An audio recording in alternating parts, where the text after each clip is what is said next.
Hello? Hi. Okay. I unmuted for a sec, and then I looked over at my audio readout. Apparently, like, my mic got disconnected from my computer or some shit, because everything broke with regards to my mic connecting to my computer. Wouldn't be a VTuber adjacent stream without some scuff, would it? So yes, hi, and welcome to Apollo Justice Ace Attorney. We're playing the first game, we're not playing any of the later games in this set. We'll play those later.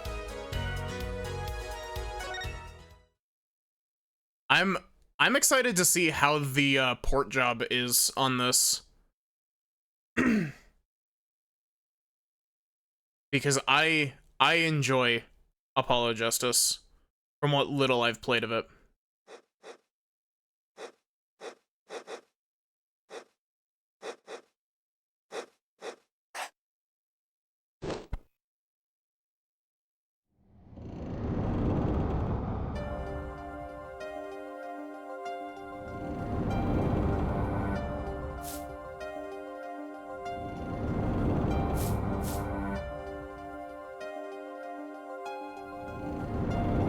Showdown time.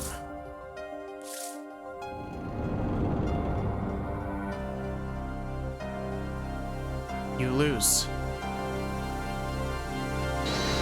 Ugh.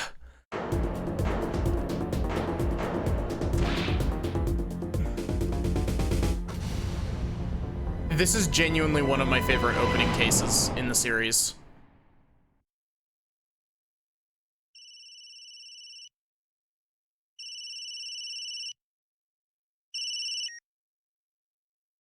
Seemed to be in a bit of trouble. Something like that. Dead. And someone hit him. Hard. Me? Please. Cops should be here any minute. I'm in your hands. Should it come to that. Hey, Paradoxica. Oh, I showed this off in the Discord a little bit. I actually made a new comfy emote. I think I set it to be a subscriber emote, but comfy emote 2.0. This time significantly better drawn.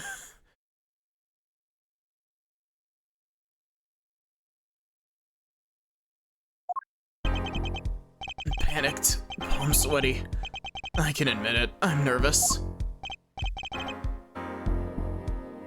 I don't remember who this is. Also, Apollo Justice has a kick-ass soundtrack. Ah, good morning. Oh, you. Good morning, sir. You look tense, Justice. Wound up tight. Wound up, sir? No, I'm loose. I'm fine. Probably shouldn't be shouting that from the rooftops, buddy. That screeching noise. Is that your voice? I suppose it's to be expected. Your first trial and it's homicide. I guess justice doesn't start small, eh? Oh, I love Kristoff. He's great. I'm fine. I got up at 5 a.m. to do my Chords of Steel voice workout. I'm fine. Also, can I just say, this game, like, this looks really good so far. Ah, that explains it.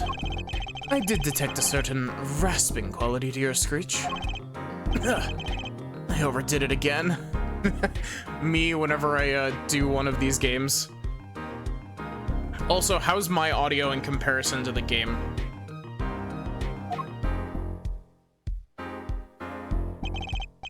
As you know, your client today is a good friend of mine. I wouldn't want to let him down, if you get my drift. Drift gotten, sir. I'm all over that drift. As it happens, I dined with him the night of the murder. We can't let this case fall through. Yes, I'm fine, sir. One more thing. Don't say you're fine quite so much. People might take you the wrong way. I'll be preparing our case. You might want to introduce yourself to the client.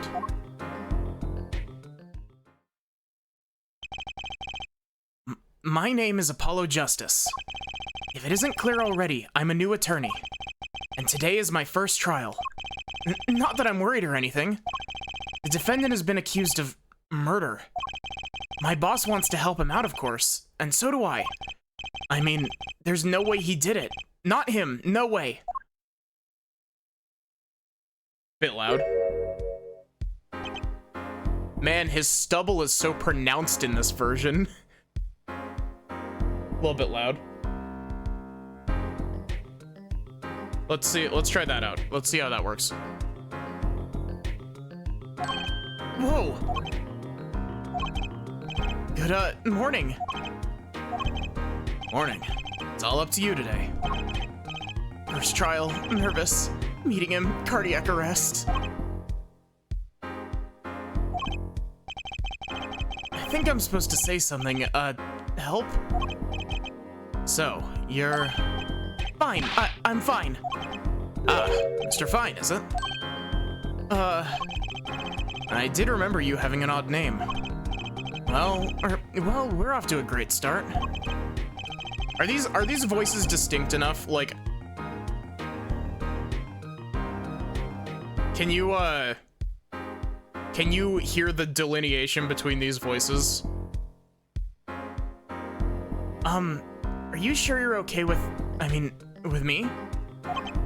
Oh wait. Mr. Gavin is a top-notch defense attorney. And he's your friend, so why? You'll see. You can do it. Be confident. I'm really sorry this happened to you, It's time, shall we? Yes, sir. Okay, I need to focus. First trial, here comes justice.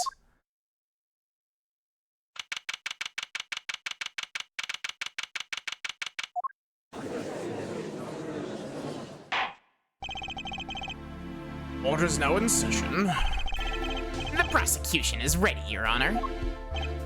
The defense is, fine. Ready, Your Honor. Mind going blank. Don't panic. Ugh, too late. Apollo's voice is a bit squeaky and Phoenix's voice is a lot cleaner. Your name was Mr. Justice. This is your first trial. Yes, Your Honor. But I'm fine, really. Are you quite sure? Your voice sounds a bit strained. Gosh, it has been genuinely forever since I've seen Apollo's actual, like, 2D sprite work. Because from Dual Destinies on, they moved on to the 3D character models.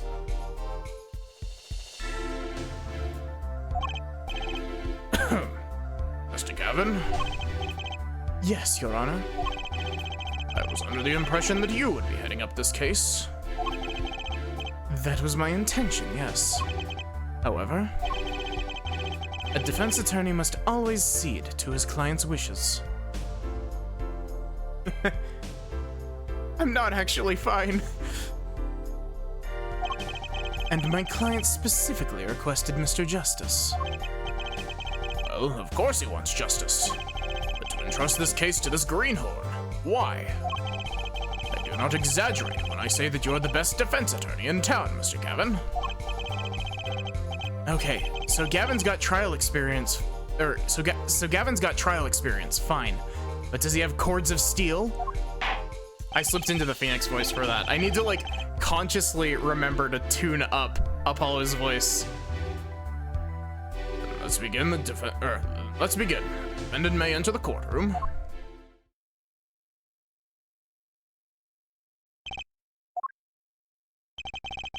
It's truly an unfortunate turn of events. I'm sorry we had to meet again under these circumstances. Long time no see, Mr. Wright. Let's put the past behind us, shall we? These days, I'm merely Phoenix Wright, piano player. Mr. Wright, how could this have happened? I won't speak of it further, then. If the prosecution would be so kind as to explain the charges, Mr. Payne. To think, I saw you enter this room a fresh attorney, and now I'll see you leave in chains. Ah, Winston Payne. Subtle as ever, I see. Ahem. Crime occurred at the Borscht Bowl Club, a Russian restaurant. Defendant, Phoenix Wright, took the victim, a customer, and he hit him, wham, on the head, smack, killed him cold. Customer at the restaurant, you say? The defendant, you say he was... The pianist for the club, it seems. Phoenix Wright, a pianist? This is the weapon that took the victim's life, a bottle of grape juice. Grape juice is apparently our defendant's drink of choice.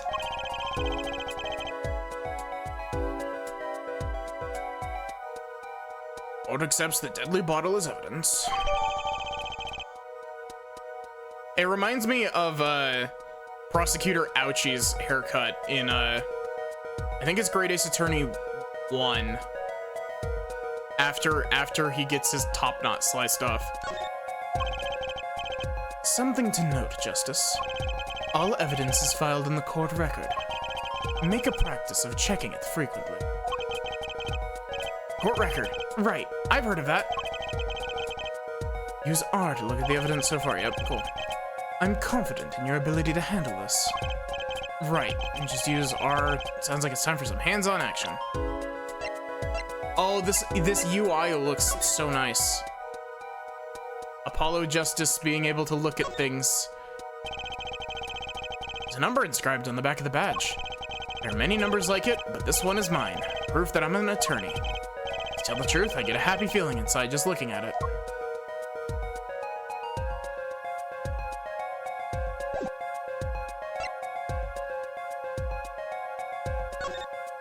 Okay. 1:45 and 2:15 a.m. Okay, also, I know a bit about, Apollo Justice and Dual Destinies, but it has been so long since I have experienced these games fresh that I know, like, the first case of Apollo Justice, and, like, I don't remember how the rest of the cases play out.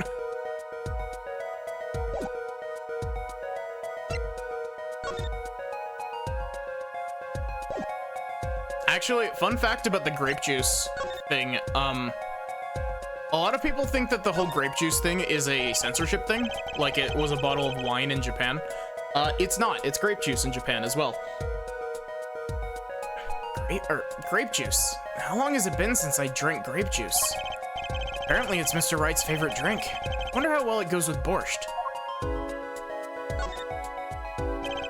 The bottle's completely empty.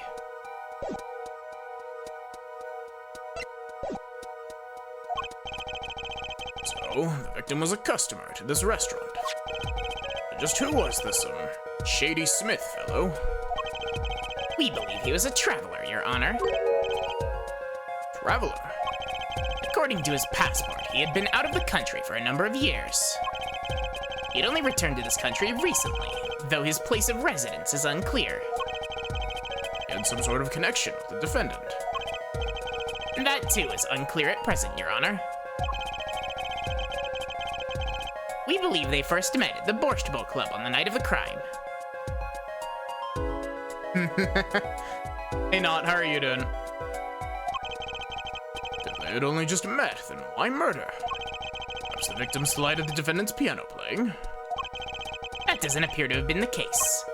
No, the motive had nothing to do with the defendant's lack of playing skill. At least not piano playing. I'll let this photo explain what I mean. Just whether,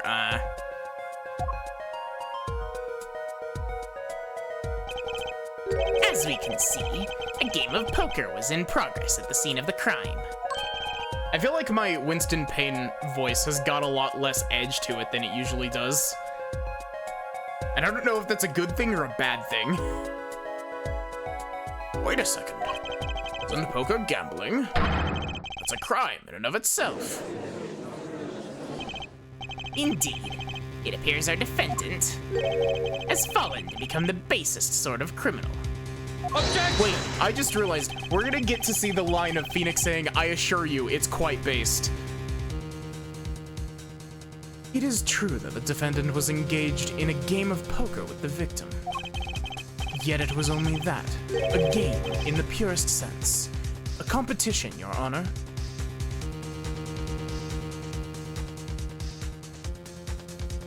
Phoenix Wright is based.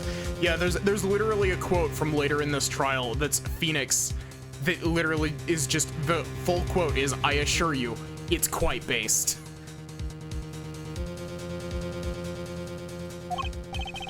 Competition? Yes, a test of wits. A silent clash of passions. Only the cards, their backs wreathed in blue flame, know its final outcome. It's, oh, I assure you, it's quite based, yeah. Come again? The cards on the table had blue backs, Your Honor. I believe the defense was waxing poetic in an attempt to mystify those present. And impress women. I mean, I think a lot of people like Kristoff's design. That will be our first order of business here, then. To find out more about this fatal game of cards. Very well, defendant. Testify to the court about the poker competition held the night of the crime. My pleasure. This is it. My first trial. Here goes nothing. No, you're supposed to say, "Here comes justice." That's like your catchphrase, buddy. Also, I'm fine, but...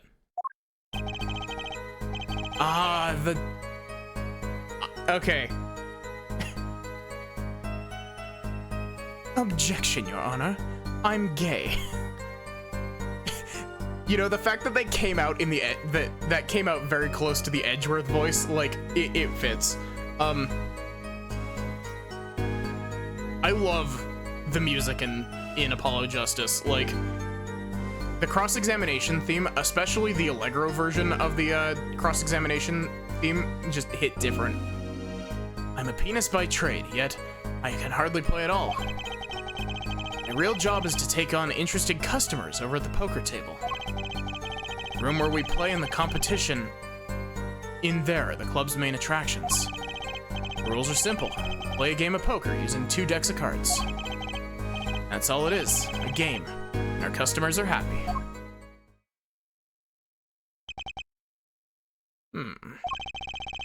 Pianist who can't play piano? Better than a defense attorney who can't defend. Very well, the defense may begin the cross-examination. Right, Your Honor. First cross-examination. Don't blow it. Are you all right? You're sweating bullets. Bullets? Where? It's a figure of speech, Justice. Your voice sounds strained and raspy, too. My brain feels strained and raspy, sir. Okay, so...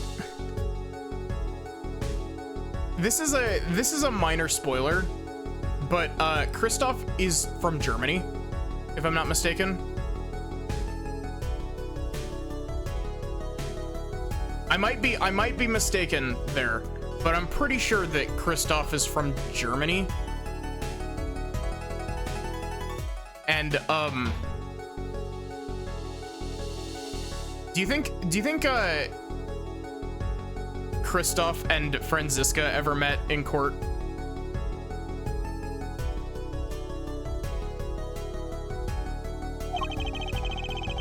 You watched me perform cross-examinations many times. Though you've never done one yourself, have you?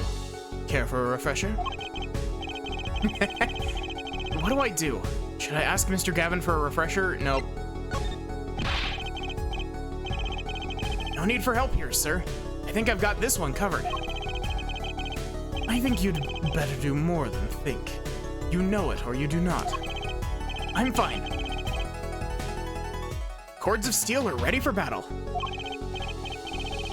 My weapons, press and present. Find any inconsistencies, any lies in the testimony, and reveal them to the court. That is cross-examination. Learn it, know it, do it. Inconsistencies. Lies. Phoenix Wright. As if Phoenix Wright would never lie. It's up to me to prove it.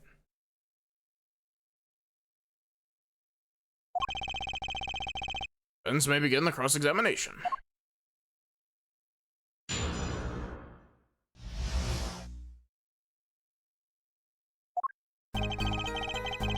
Okay. I'm a pianist by trade, yet I can hardly play at all. Hold it! Jesus, that read out really loud. Do I need to drop the game audio? Because that read out really loud on OBS. Hardly play? No, I play sometimes, when customers demand it. So I play them one song. That's usually all they want. Is that supposed to be a boast just now? The title of pianist is a mask. A respectable face I wear for the world at large. Why are you really at the Borscht Bowl Club? My real job is to take on interested customers over at the poker table. Hold it! It came out quiet on your end? Really? Ah. They pay you just to play poker? That would seem to be the case. I am a professional after all. Yeah, I detect pride in that statement. It's just hard for an honest, hard-working member of society like me to imagine. Yes, your imagination was always a bit limited, Winston.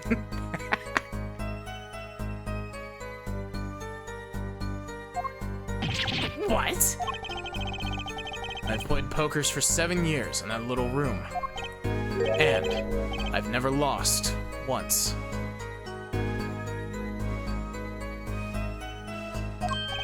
What? See why the customers come now? Defeat the undefeated poker champion. It's quite a draw. That is, I'm quite a draw. Wait, you've never lost once? Not even one time? As I said, I'm a professional.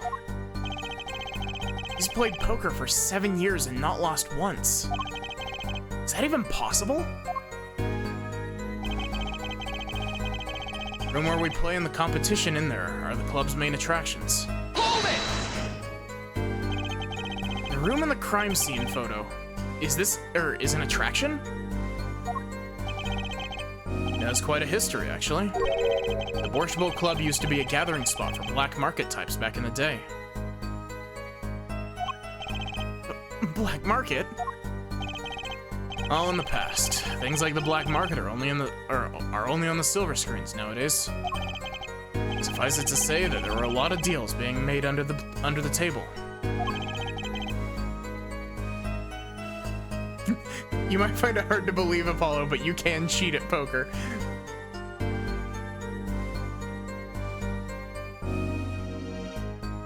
Right there in that room. Smoky room, gambling hoods, you know. Looking at this picture makes me feel bad. Bosses gather around the table, cutting deals safe from the eyes of the law. Meanwhile, a goon keeps watch through the small window. I can practically picture it now.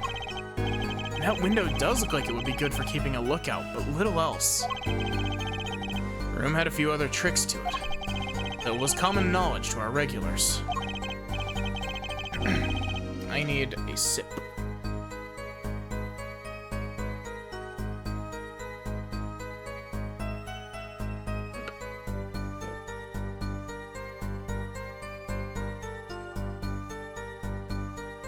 He's not dead, he's just taking a quick nap before playing another round of poker, yeah. He had a very enthusiastic game of poker beforehand. At any rate, they come to play poker in a room steeped in history. Despite the dark past, it was just all good, clean fun.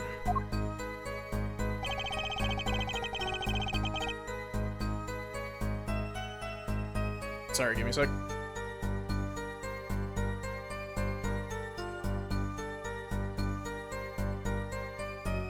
Rules are simple.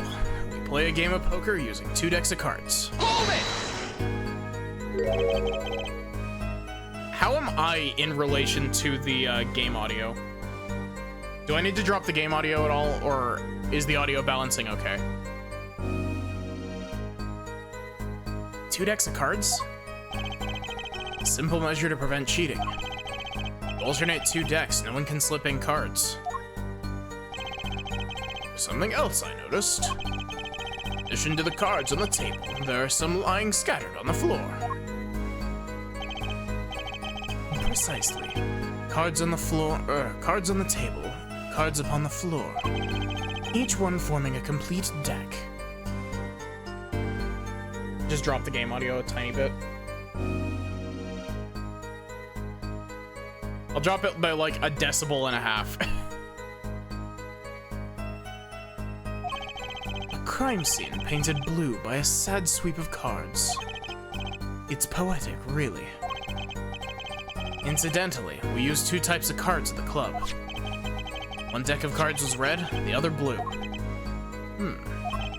As I recall, in poker you make 5-card hands. I can see how it would be easy to cheat.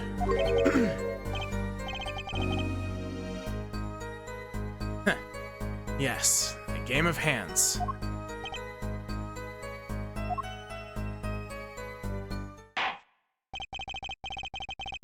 This competition you're talking about, I believe the court understands the nature of the game sufficiently. That's right. It was a simple game, after all. Are you sure? Huh? You are not murdered over simple games, Mr. Justice.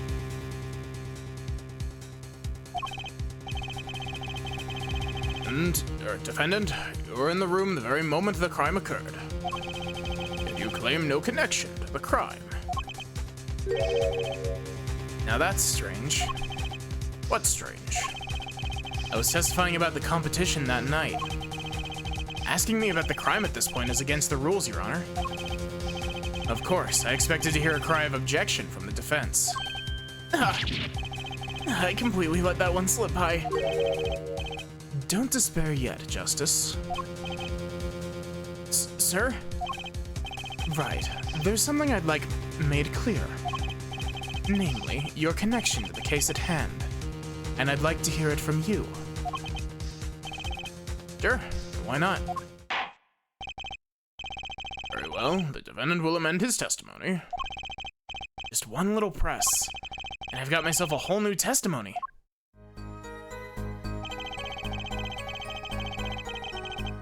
I plead silence regarding the murder, but I will say I never touched the murder weapon. Hold it! Silence? That was Phoenix's voice. Whoop. Defendant has the right to refuse to testify. I haven't forgotten everything about the law. But why? That clearly puts you at a disadvantage. It's your job to turn that around in our favor, yes? Great. Like I didn't have enough to do already.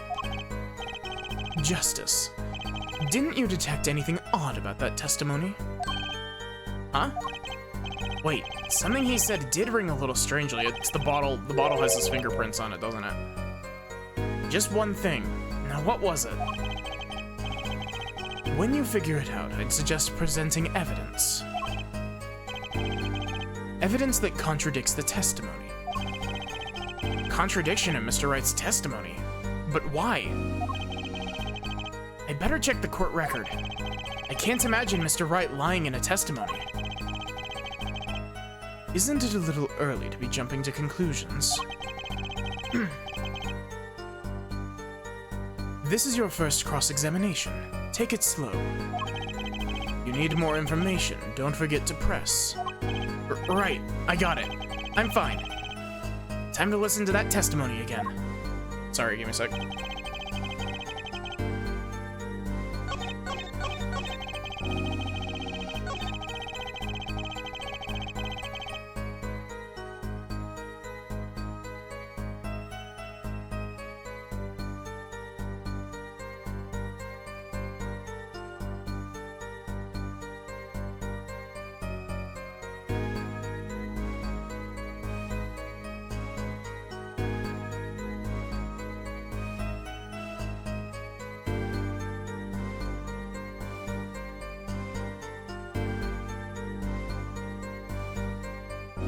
Okay, so...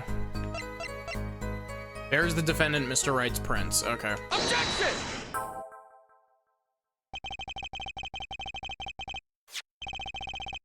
So you say you didn't touch the murder weapon. This grape bottle juice. Grape juice bottle. Wow, grape bottle juice, apparently. Right? So I said... Something the matter, Mr. Justice? Too bad our new defense attorney never learned how to play dumb. Great job. What's this, Mr. Payne? I examined the bottle in question, you see, and it was covered with the defendant's fingerprints.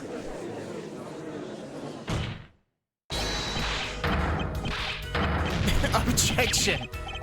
No need to shout, Mr. Justice. I can hear you just fine.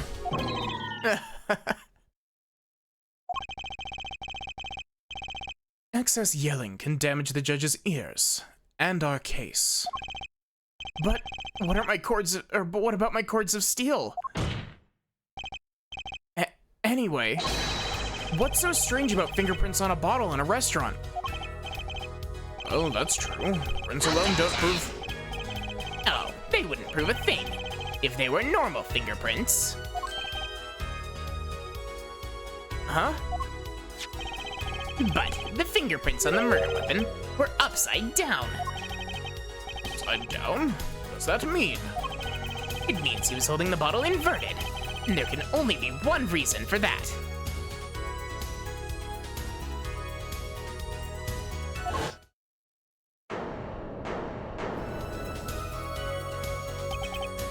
Yes. To brain someone with the bottle. Ugh. Mr. Gavin, I think things just took a turn for the worse. Oh, I see no problem, Justice. Huh? The only thing that matters is the truth. If there's a good reason for everything, you'll see.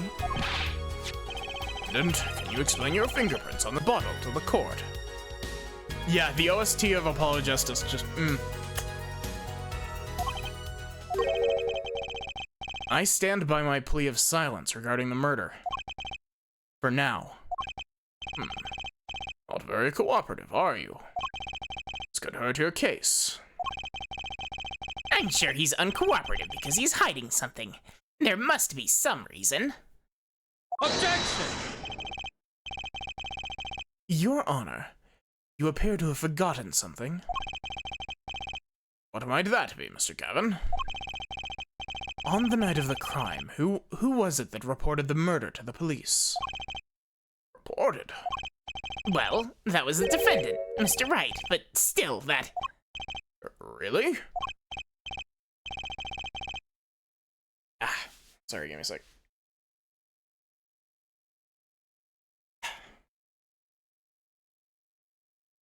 Yes, well, according to the case file, the murder was reported from near the scene by a call from the defendant's cell phone. Near the scene? Let's take a look at the diagram of the murder scene, shall we? The victim was murdered in a small room in a basement 2 floors down from ground level.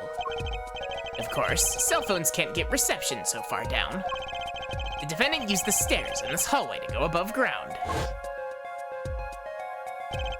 The call came from the 1st floor of the restaurant.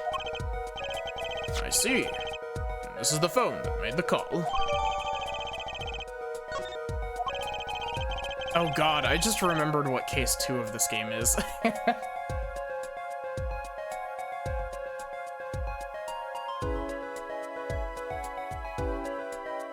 The defendant could have just fled the scene of the crime if he so chose. Yet, he fulfilled his duty as a citizen and reported it to the authorities. And you claim he is being uncooperative?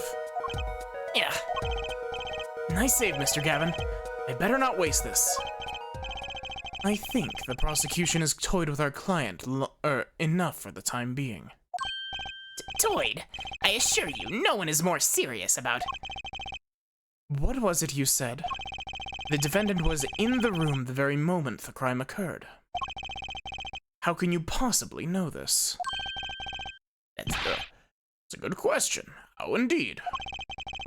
The answer is simple, Your Honor. The prosecution has a decisive witness. You're as good as they say you are. So someone else was in the room the night of the crime. That must mean they witnessed the crime. That was a very, like...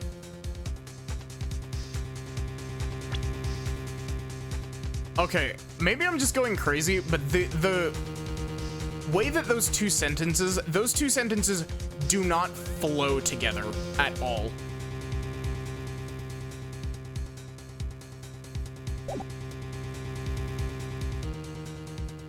Everything up till now has been a warm-up, Justice.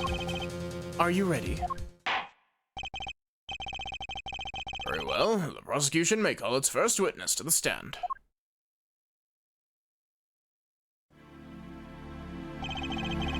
Witness will state her name and profession. Hold on just a moment. There's the witness. I surmise that she's been frightened by the defense's demonic-looking horns. Bet it's Windy Oldbag. Oh god, please no. Actually, Oldbag shows up in one of the, Oldbag shows up in one of the Investigations games, doesn't she? I think it's Investigations 1.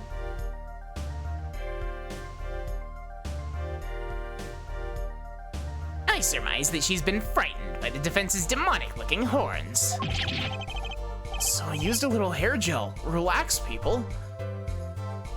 Oh, yeah, the capitalist pigs line, yeah. I forgot about that. Have no fear. If any horns point in your direction, this court will cut them off. You are sure? I swear it on my gavel. Please come out. Isn't violence against hair a crime, Your Honor? Well, if you are sure it's okay.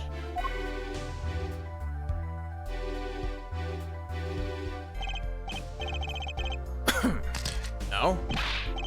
Wait a minute. Would the prosecution care to explain the witness's, paraphernalia? I just realized she's wearing, like, oven mitts, whatever. Also, I just noticed something really stupid that, you absolutely would not be able to notice on the original DS sprites, but it just stuck out to my brain. The inside of her glove just attaches to her hand.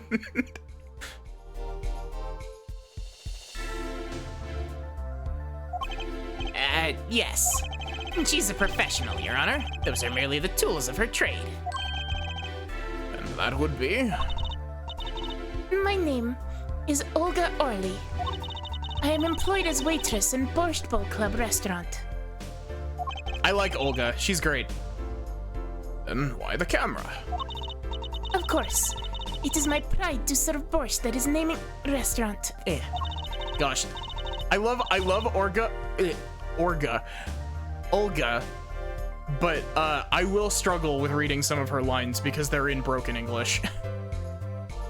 But I also perform, how it is said, other service. I take it one of these other services is taking the customers' pictures. The Borscht Bowl Club restaurant is a terrible name for a restaurant. You wouldn't eat at the Borscht Bowl Club? Da. Like, for example, this one. That's... pendant? Indeed. On the night of the murder. Man in white hat is one who has gone kaput. Also, I really hope that I am not... I really hope that my fake... Her name in Japanese is Masaka Sakai.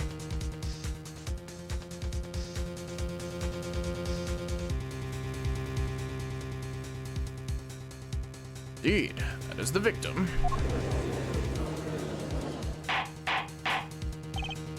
Order! It's quite a place. This is quite a piece of evidence to casually drop on our laps. It is same way I drop cold bowls of borscht on laps of customers. Casually. Yeah, wow, I lost the voice there for a second.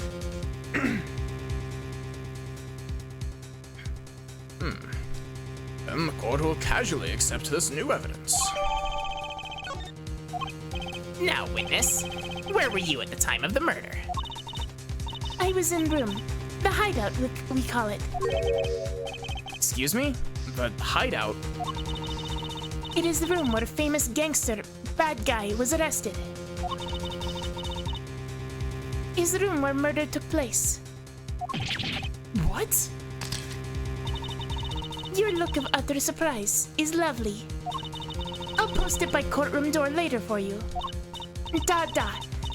Photos will be numbered and you will write which ones you want a copy of. Gosh, why? I'm struggling with this voice a lot more than I thought I would be.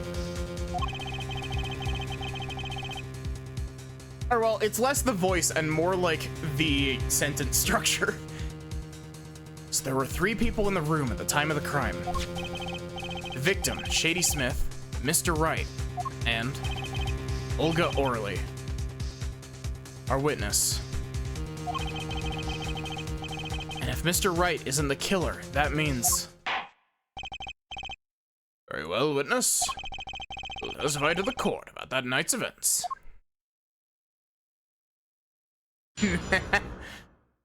Nah, I liked doing, oh, what was his name? Peppino, that was his name.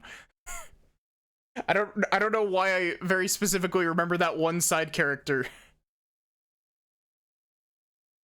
Chicken and beef stroganoff and the ballet girl prepare you for this. Yeah, but like, the thing you have to remember is that how long has it been since I streamed Great Ace Attorney 1? Like, because I streamed Great Ace Attorney 2 back in December, if I'm not mistaken.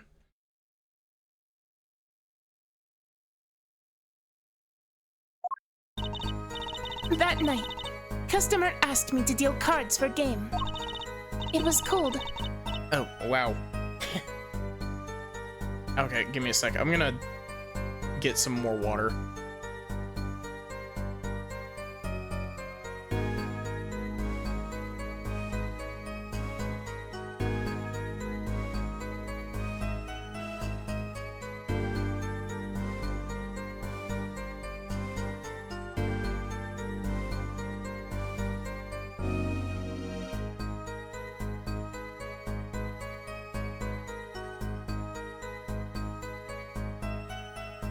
It was cold. Both players played with hats on. Da. The victim, he plays whole time with hand on locket on his neck.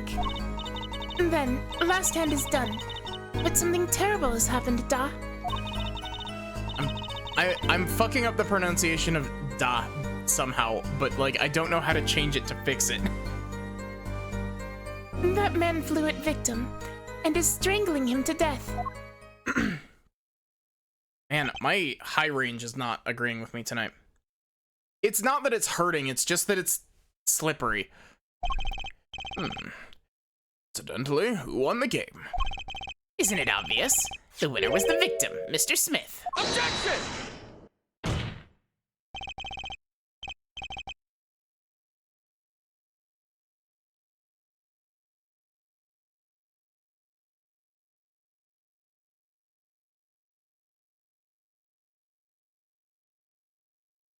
I think part of my problem is that I, because of my work schedule, I ate food, like, no joke, like, 10 minutes before stream start, and I think that's fucking me up. That's ridiculous. Because Mr. Wright can't lose. Okay. I need y'all foreshadowing for something, coming up for whenever I get back to posting art. I've been looking at this pose specifically a lot the last little bit. I had, like, sometimes I just get random bouts of, like, inspiration. from shit, and I was like, you know what? I'm gonna be playing Apollo Justice soon. So I'm gonna draw this pose.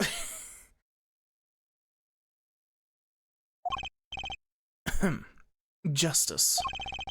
Maybe you can come up with a more legitimate objection. But he hadn't lost in 7 years. Take it from me, kid. It happens. I didn't lose a case my first 7 years as prosecutor, either. Incidentally, I have some evidence here.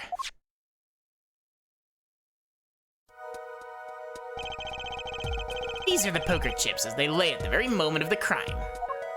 You know, the stupid thing is, I don't know what's been up with my brain with regards to posting art lately. I have 4 whole finished art pieces that I have done since I last posted.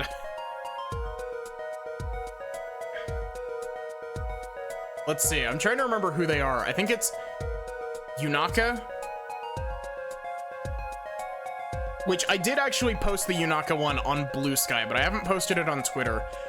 I did one of Ivy from Fire Emblem Engage. I did one of Jill from Valhalla. And I did one that's kind of Apollo.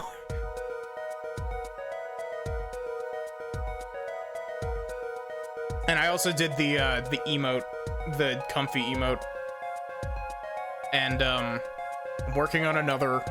I'm not sure if I'm gonna make it an emote or not because I realized that I don't have many emote slots, but The hand and chips on this side belong to the defendant, Mr. Wright. Those on the far side belong to the victim, Mr. Smith. chips, you say? Yes. Imagine that poker is war. Your hand is your army, and the chips are the spoils. I know that. After all, in my youth, I was known as Poker Head of Courtroom Number 3. I think he means Poker Face. Looking at this picture, it does seem that most of the chips are on the victim's side of the table. Very well, the defense may cross-examine the witness.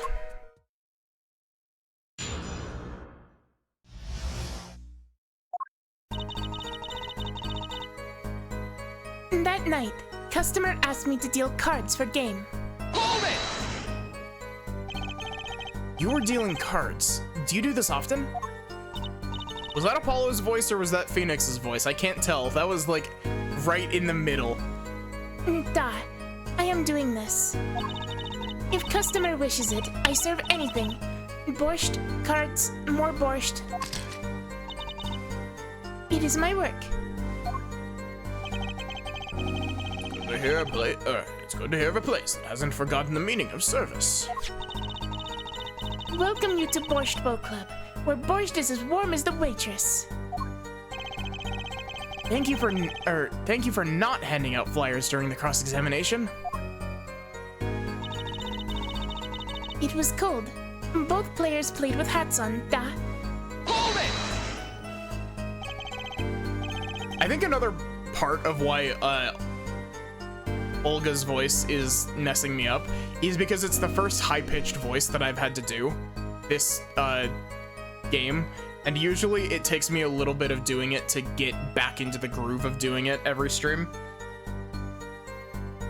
because I don't really use my fem voice much outside of stream.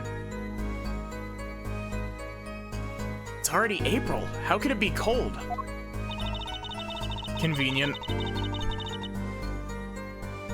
At Borscht Bowl Club, we have pride on authentic rustic Russian restaurant theme.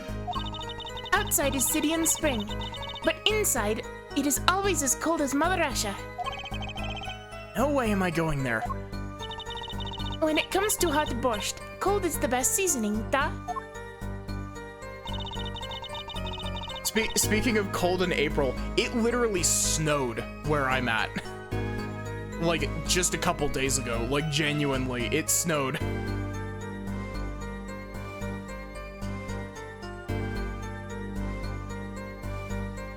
The victim, he plays whole time with his hand on locket and at his neck. I think, okay. Hold it! I think if I tried to cut the Russian, like my shit attempt at a Russian accent out of this, I think it would actually come out better. His locket. I believe it was good luck charm, da. He gripped it many times as he played that night.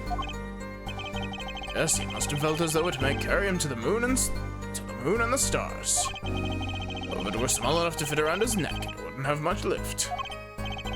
The defense would like a clarification. This is a locket we're talking about. I mean, a pendant with a picture in it, right? Not a rocket?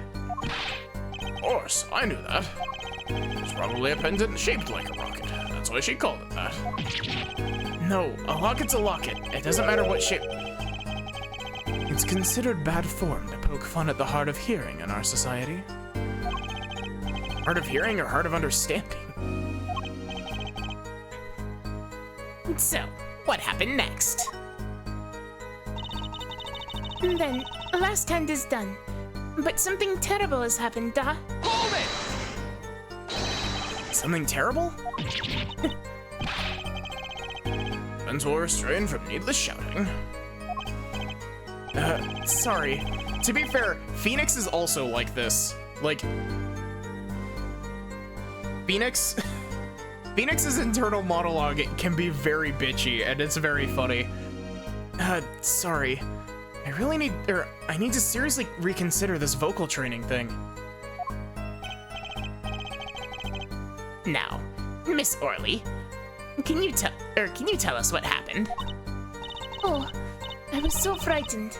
Da, I trembled with fear. That man flew at victim and is strangling him to death. Okay, so,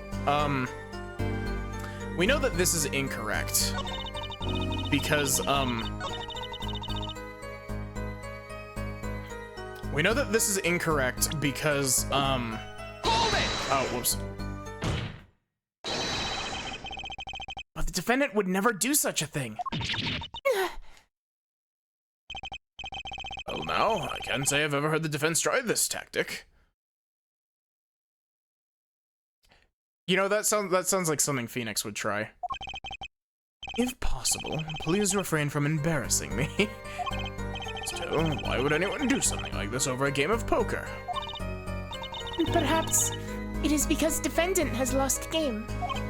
Yes, a crushing defeat for a man undefeated. And so it always is with men like him. Winners make sore losers. Oh, how the mighty fall. Go ahead. I believe you know what it is you need to do. Right, sir. Leave it to me. There were only 3 people in the room at the time of the murder. The victim, Shady Smith, Mr. Wright, and Mr. Wright isn't the killer. I've got you now, Orly.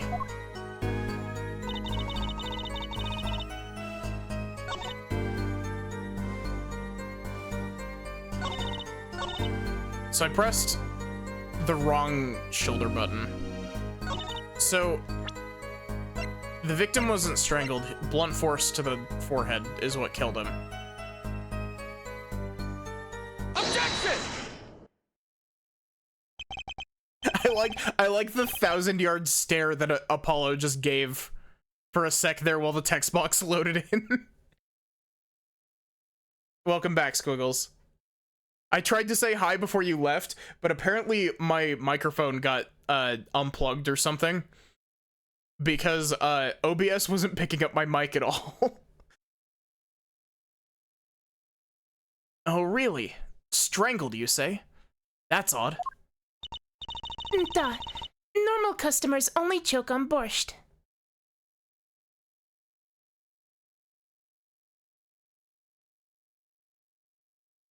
Okay. Genuinely, I might be going crazy. How did that line sound? That line, like, for some reason my brain just like didn't process that line. Like, I just kind of read over it. Da. Normal customers only choke on borscht. No, I meant this report shows that the victim died of a blow to the head. Miss Orley. Miss Orley, really now, did you witness the crime?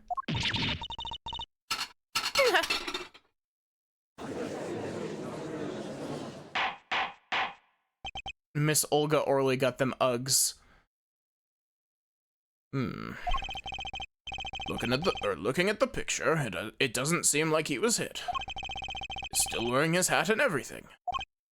Yet, it's a fact that he was hit, Your Honor. Also, yeah, Squiggles. Our defendant is Phoenix. It's Phoenix Wright. It's Hobo Phoenix Wright. Here's a photo we took of the victim with his hat off during our investigation. Oh, that's quite shocking, isn't it? His head certainly was hit. But I have seen it happen. The defendant, he lunged at victim, his neck. Oh, really, Miss Orley? I think I've caught you in your own lie this time. Justice. I admire your enthusiasm, but perhaps you should think this one through once more. What do you mean? I found a contradiction. There's one thing in her testimony that troubles me. Very well. Seems we should continue this cross-examination. Such a thing as thinking too much. This horse is dead. Let's stop beating it. There is such a thing as thinking aloud too much, too. Oh, hello, Kristoff, yeah. Okay, so... if I'm not mistaken, one of the crime scene pictures... yeah, he's missing his locket. I know this first case pretty well, but literally everything afterward I know very little about.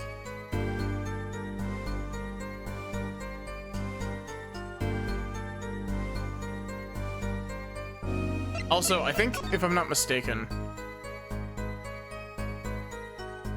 no, you can't. I was like, I seem to remember there being something with Phoenix's cell phone, where if you pressed a button on it, it would play the his ringtone, which is the Steel Samurai theme. Objection!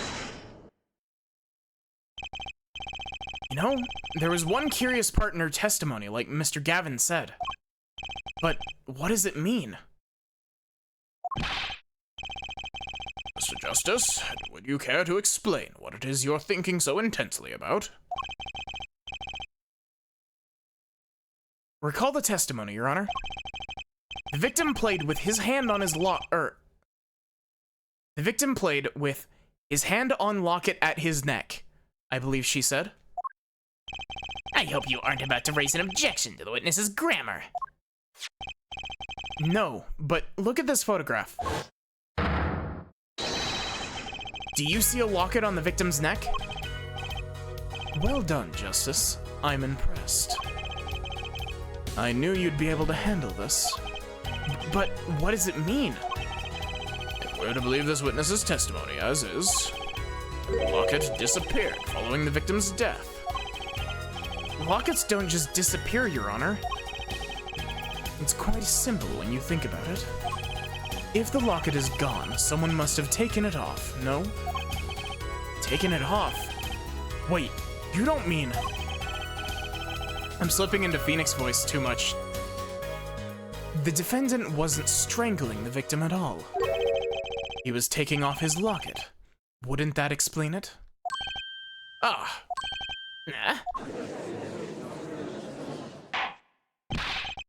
Defendant, what do you have to say to this?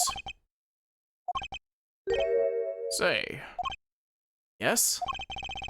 I just noticed this, but you have something hanging around your neck, don't you? Oh? You mean this? Yes, it's a locket. The photograph inside. photo of my daughter. Come again? Mr. Wright, you have a daughter? We confirmed it at the time of the arrest. The picture in the locket is indeed Mr. Wright's daughter. So Mr. Wright has a locket too? Why don't I buy that this is just a coincidence? Well now, if the results of this poker game led to the murder, perhaps we should hear a bit more about the outcome of the game. Further testimony won't really be necessary. It's clear the defendant lost. Badly. Oh, what? Miss Orley? You'll testify to the court about the game played between the victim and the defendant. Phoenix and Edgeworth adopted a daughter. Oh, there's this really cute, well, cute and funny comic that's it's like Phoenix coming up to Edgeworth, and Edgeworth and Franziska have Phoenix's daughter next to them, and he comes up to his daughter and he's like, I heard you got in a fight. Did you at least hit them back hard? Like, I don't know, there's something about, I'm not gonna drop names, but like Phoenix's daughter, she's great. I love her. Da.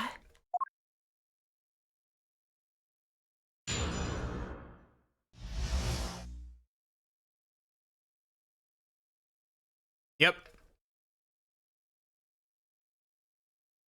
Do we get the locket as evidence?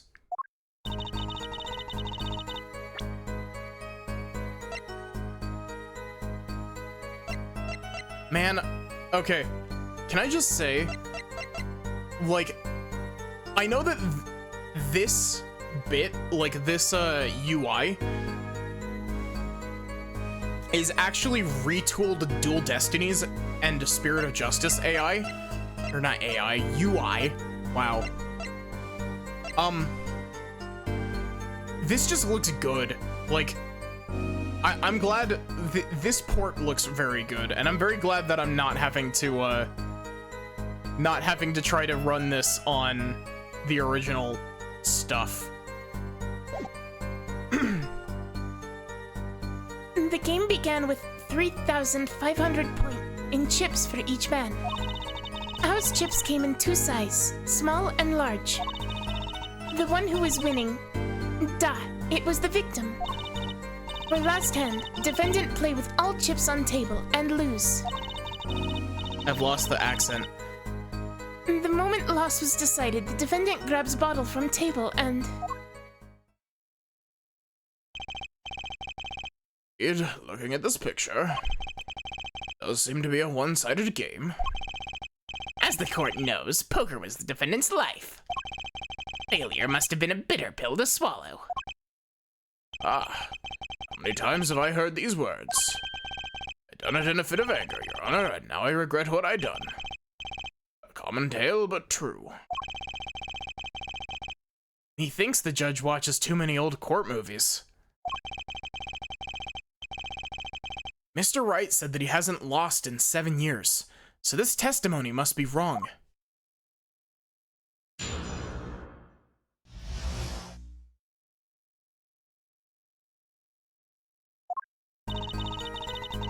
Okay, so...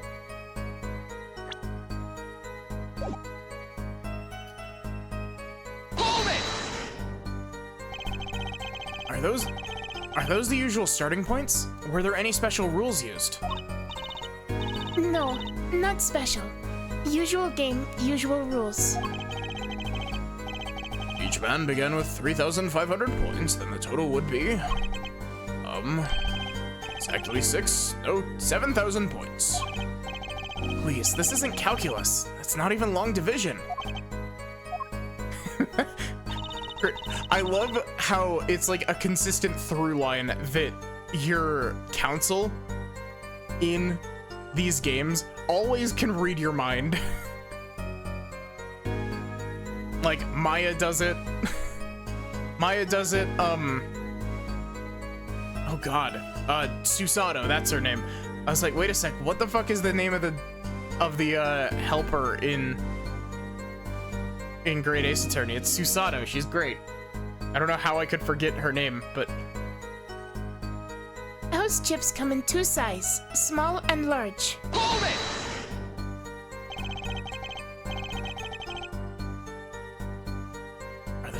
Are the chips in this photo all the chips that were used? Da, of course. Something's fishy with these chips. Should I press harder? Apollo can't do trickery. Everything shows on his face. Honestly, considering what Phoenix is like in the original trilogy, like... Phoenix in the original trilogy absolutely would not be a pro poker player. Maybe you could explain a bit about these chips. Explain? What is there to be explained?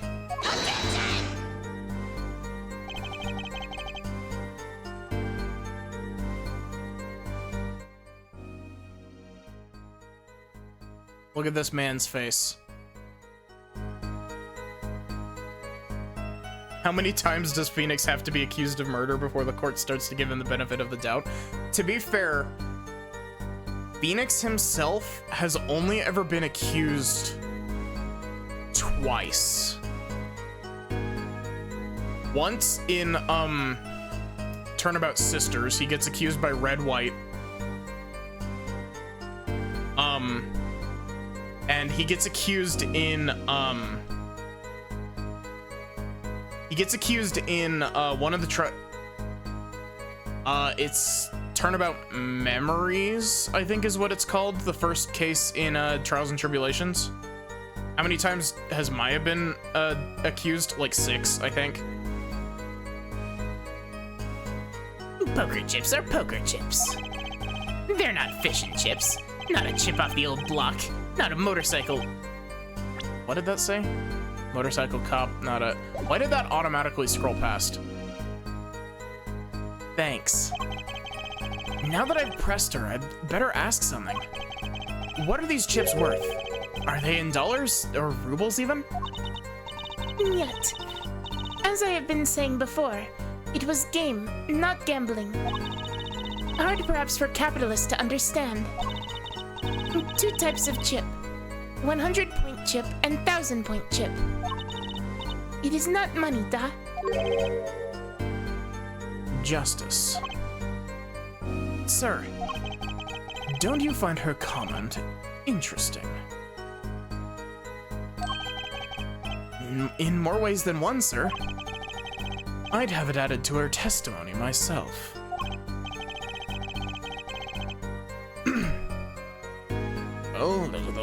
Well, does the defense want the witness to add to her testimony?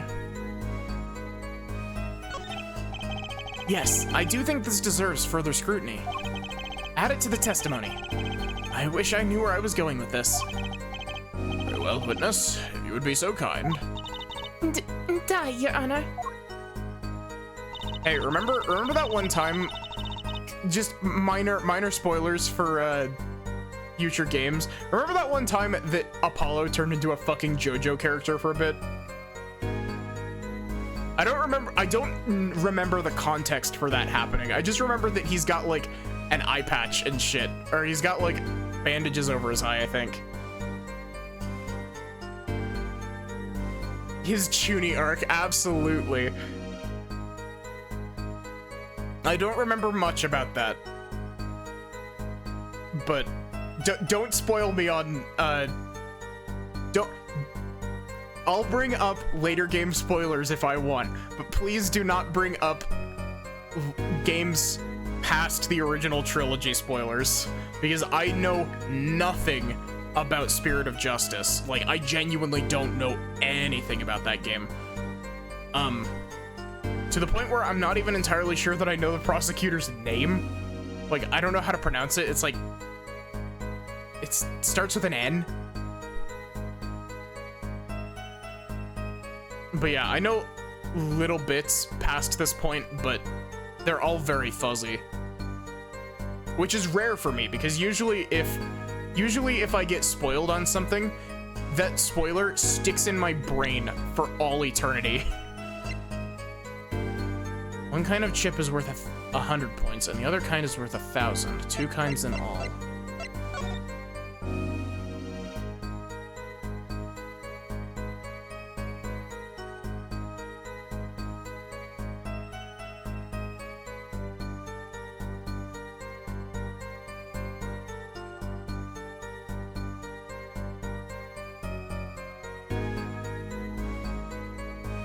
The Prosecutor N. Nah. Instead of Prosecutor N being N from Pokemon, it's N from Xenoblade 3.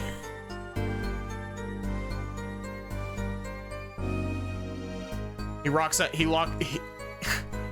to the courtroom and he's just like he just starts screaming out Mio's name. Gosh, Xenoblade 3 was such a good game. I'm gonna hit you with a cool first confidence save because I'm very confident in my answer.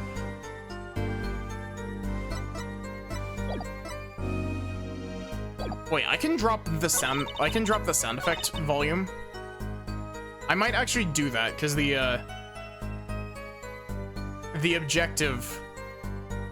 objection, wow, brain, Objection! is a bit loud. Confident, yeah, exactly. You're sure it was the victim who won? Absolutely sure. It seems our new attorney is a bit confused. A glance at the picture is enough to tell you who won, if you're not in kindergarten.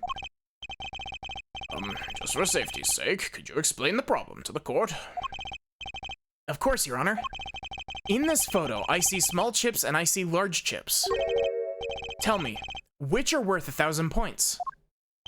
Why, the big ones, of course. Duh. Oh, I thought so too. But then the totals don't add up. The totals? Let's review what the witness told us. Each man started with 3,500 points in chips. 3,500 is correct there, right?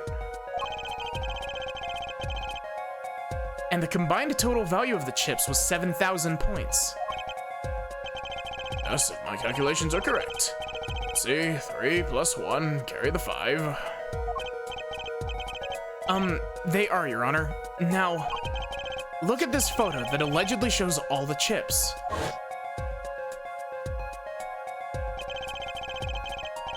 If the big chips are worth 1,000 points and the small chips are worth 100, and you add them up, How much is it? do it yourself. You aren't in kindergarten, are you? 10,600 points. The chips don't add up. This clearly contradicts the witness's testimony. But why? How could this be? Exactly, Justice. Now that you know the what, you must determine the why. Right, there's only one possible way to explain this contradiction.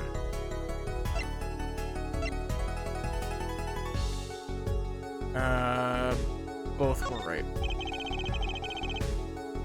Each man began the game with 3,500 points. Man, I'm not, okay. For some reason, like, referring to, like, 1,000... What's the right way to, like, referring to 3,500 as 3,500, like, sits weird in my brain. Like, I always feel like I'm misusing the phrasing whenever I shorten something to that. If all the chips are indeed shown in this photograph, then there can be only one answer. Well, what is it? The value of the chips was the other way around. What? Want to know what I think? The small chips were worth 1,000 points, not the big ones. Madness. Utter madness.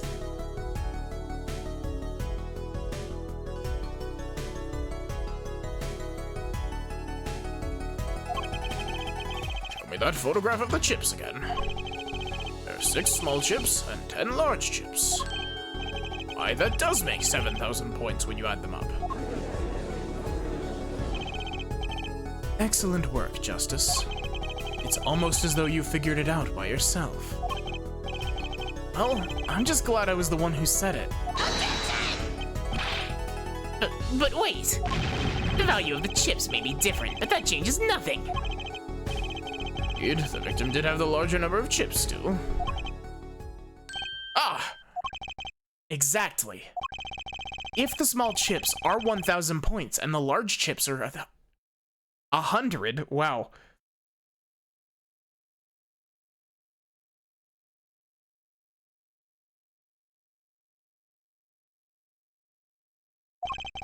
Let's do a little math. Add up the points for each side of the table. Victim, Mr. Smith, had 2,900 points. Can you please stop auto-playing the text game? The defendant had 4,100 points.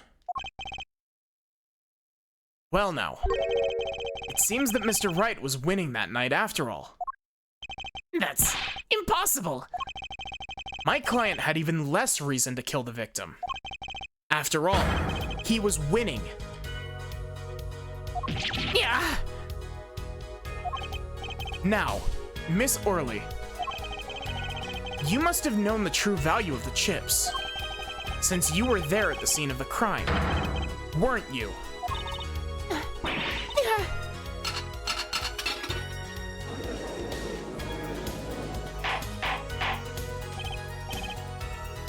I can't remember.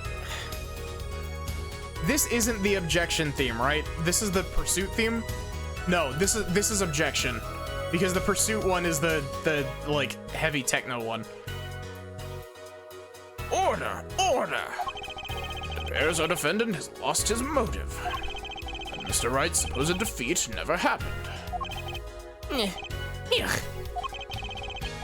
That probably sounded really gross. I'm sorry for that.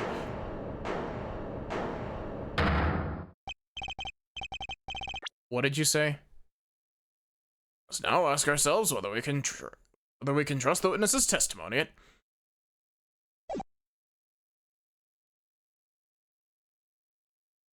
Excuse me, what is it, Miss Orley? I did not want to be saying this, but actually, you see, See what, Miss Orley? What do we see? in the last hand, there was cheat. A cheat? You don't mean a trick? Wait, what do you mean? A scam? They're all the same thing. Yes, there was cheat in last hand. And that is why game ends with chips as they are. Great.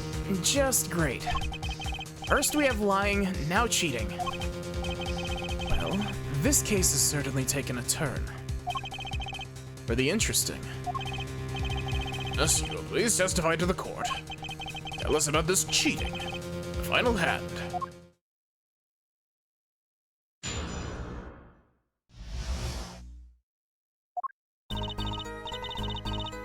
In the last hand, both men had full house. There is 4 of each card in deck from ace to king. If you look at both men's hands, cheat is more obvious. The next moment, game becomes argument. The defendant's trick was exposed. Yeah, it's definitely the roll, like trying to roll the R's that's messing up this voice. He took a bottle in his hand. Poor Mr. Smith.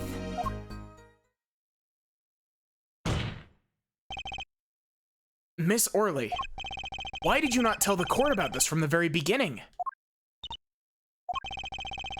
I thought I smelled a cover up here. Well, folks, it's time to throw back the covers. A full house is a very high-scoring hand. Not easy to make in my experience. I forget, full house? what is a full house? It's a, full house is a, 2-pair and a 3-pair, right? Together? If I'm not mistaken. I haven't interacted with poker in, like, forever. Not easy to make in my experience. That alone is enough to suspect less than scrupulous tactics. Mr. Gavin? What's a full house? Full House is a sitcom.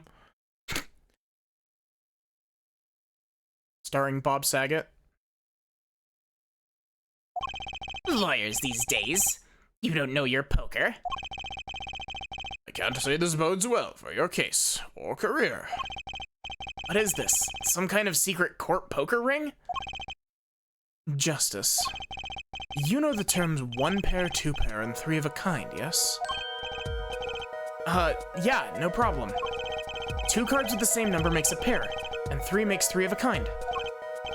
Good. Now picture a hand with 1 pair and 3 of a kind. That is a full house. That doesn't sound very easy to make, does it? You can see each player's hand in this photo.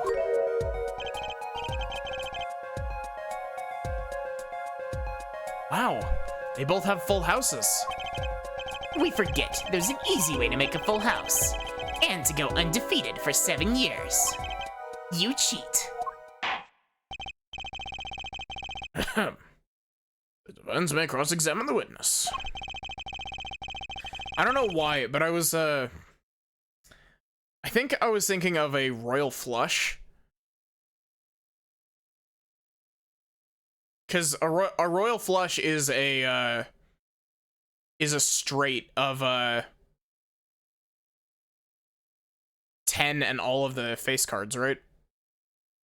With an ace in it as well, I think.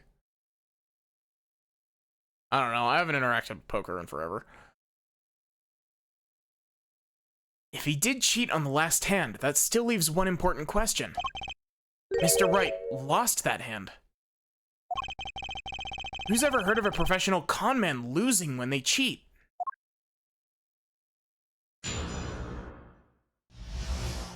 Ten to ace with the same blip.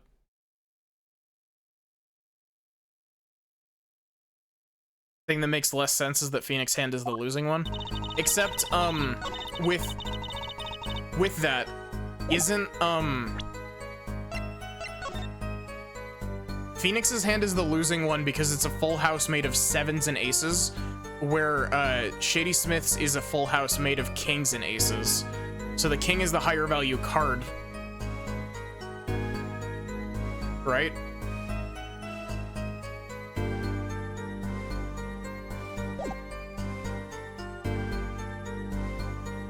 Okay, so...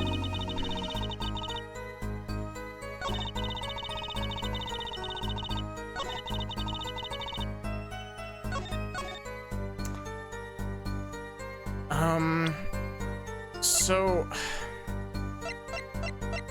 I think I'm supposed to present this here, because there is no cheat in this picture.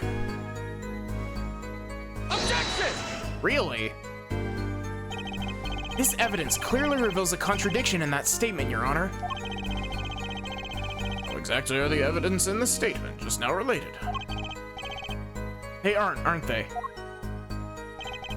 Not at all. Mr. Justice, please think the facts over before making accusations. I don't think that won me any points with the judge. Am I supposed to, like, look at this closer? No?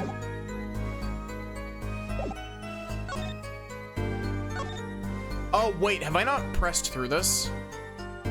Oh, am I stupid? I thought that I had pressed through this already. Hold it! Just how hard is it to make a full house anyway? It is quite hard, Dot. It is making a pair and a 3 of a kind at the same time. I guess that's right. Very difficult to be sure. You can take my word as the poker head of courtroom number 3. Very difficult, Da, but is not impossible. Okay, full house, hard. This line of questioning, a waste of time. There is 4 of each card in deck, from ace to king. Hold it! 4 of each card, you say? Oh wait, this is the thing with the Apollo's great. I love him. This is the whole thing with where they bring up that each of the suits in a deck of cards is based off of the seasons, right? Da, there is 1 spade, 1 diamond, 1 heart, and 1 club for each card. Spade, diamond, heart, club.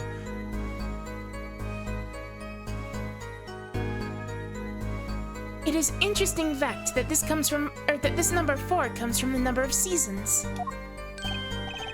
Huh, you don't say. Ah, did you know that the cards are numbered 1 to 13? Add all the cards in a deck and you get 364 a year. Huh, you don't say. Isn't that 1 day short? That's why each deck has 2 jokers. They say the second joker stands for the leap year. Thus, you have a perfect representation of the year, all in a deck of cards. Huh, you don't say. We're gonna be in this courtroom for a year if it keeps going like this. So I don't know about the 365 days bit, but I do know that the card suits being based off of the seasons is an actual thing.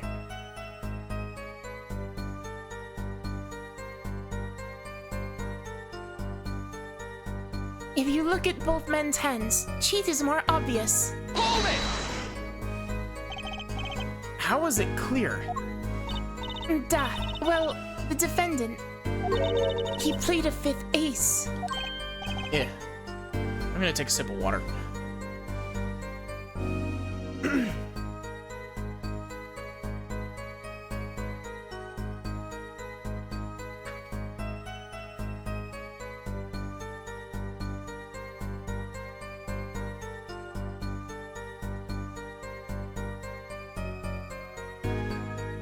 A 5th ace?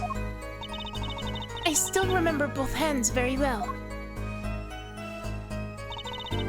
Mr. Smith's hand had 3 aces. Wow, why is Olga's voice so difficult for me right now? And Mr. Wright's, too. Obviously, cheating was afoot. Or perhaps I should say, a hand. Your Honor, perhaps this could be added to the testimony. Without Mr. Payne's joke. Very well, the witness will add this detail to her testimony, please.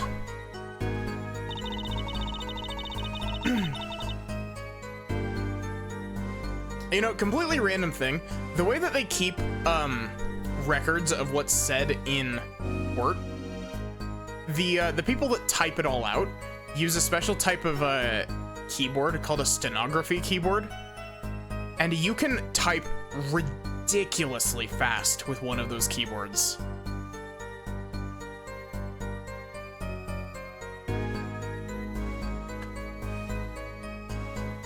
Like, we're talking like potentially outspeeding talking speed levels of fast typing. Like, it's hundreds of words per minute. It's crazy.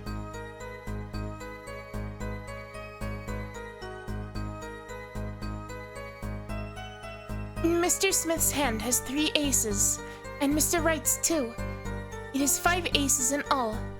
Okay, so here's the thing that I should have presented the other thing at. Yeah, like, it's a completely, like, different,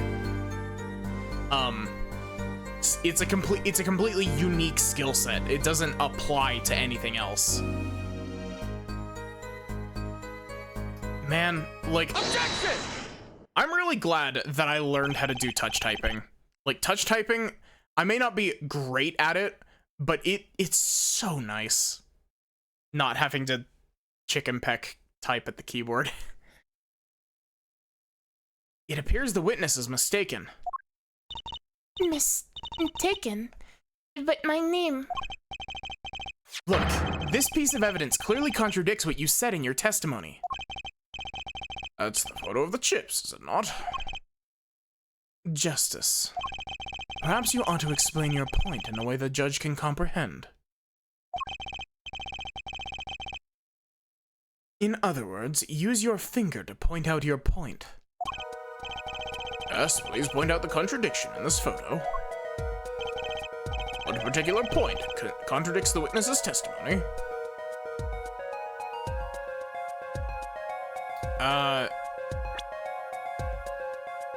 What was the statement? Mr. Smith's hand has 3 aces and Wright's has 2. Okay. Take that! Miss Orley, in your testimony, you made the following claim. Mr. Smith's hand has 3 aces. But as you can clearly see, the victim's hand only held 2 aces. I love this song. Well, or maybe the witness was simply confused. Perhaps it was the defendant's hand that held the 3rd ace in question. Objection! Take another look at the evidence. As you can see, the defendant also had 2 aces in his hand. Where's this 5th ace? I see cheating all right, and it's going on right here in this courtroom.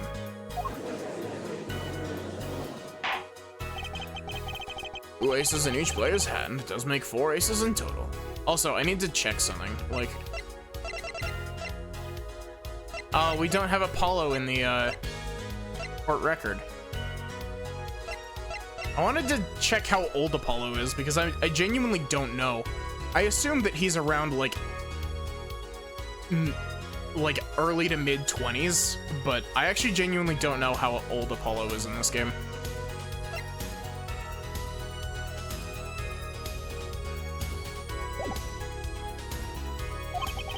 Hardly proof of cheating. Wait, please. It is true. I have seen it. The 5th ace. There was cheating, I swear to you. That's odd. She must be lying, yet she's the most sincere I've seen her all day. You are right to trust your instincts. Mr. Gavin? Who knows what lies in store for us in the trial ahead? Your Honor, if I may, I have a suggestion. What might that be, Mr. Gavin? You don't mind? Perhaps we might examine the actual cards. I think he's 22. Cards? Mr. Payne, Yes. the players' hands that night were set aside as evidence, were they not? The defense would like to request that the cards be shown to the court.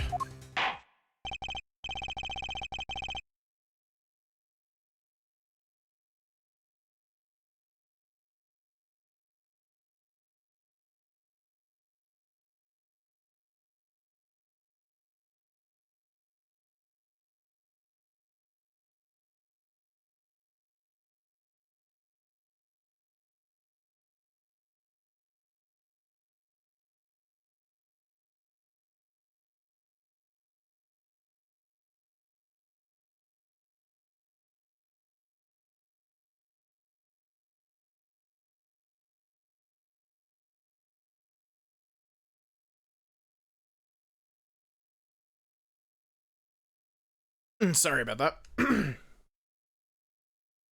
Very well, the prosecution will submit this evidence. Which will you examine? Victim's cards or the defendant's cards? If these cards don't prove cheating was going on, nothing will. Now, which of these hands is more suspicious? It was the victim's hand that changed over the course of the witness's testimony. The defense requests time to examine Mr. Smith's cards. Very well, Mr. Payne, if you would. Very well. Well, time's a-wasting. Get to it, Justice. Yes, sir. Sorry, give me a sec.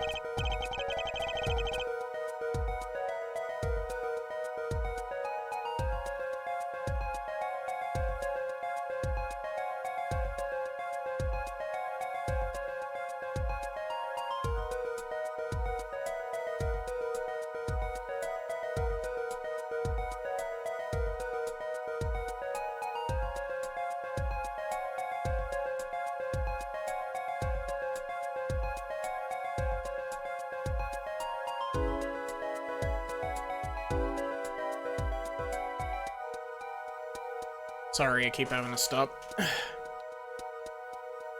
When examining evidence, be sure to view it from all sides and angles.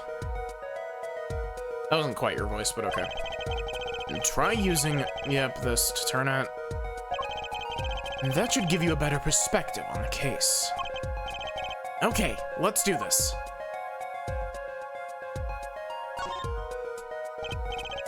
What? Your Honor, look at this. One of the victim's cards. The back is a different color. Yeah? Yeah? That's impossible. But I put that card in Wright's hand. What was that, Miss Orley? No, yet. I merely said, I have... Your Honor. Sir Gavin, yes? Tell me, what is the easiest way to cheat at poker? To cheat? I'll tell you. One merely needs a friend. A comrade, shall we say. The dealer. Ah! Wait, so you mean... this witness, Miss Orley. And she's the cheater. A professional, I'd wager. Yeah.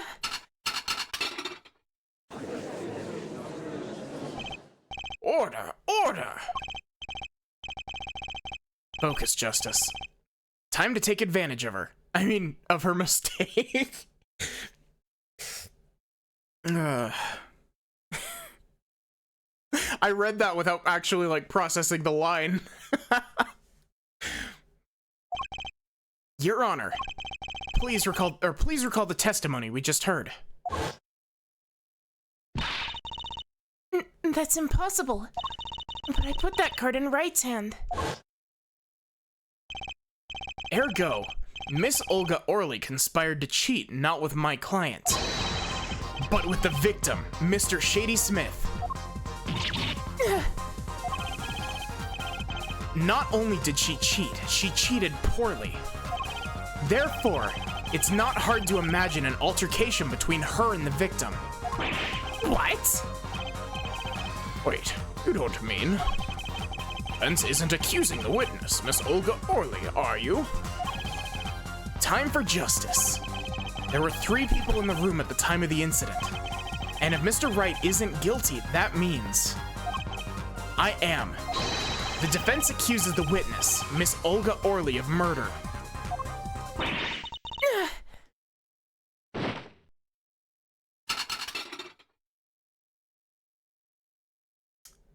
That's the Pursuit theme. And I love it. It's great. Mr. Payne, where is your witness, Miss Olga Orley? It appears she's lost consciousness, Your Honor. Mr. Justice? Your Honor?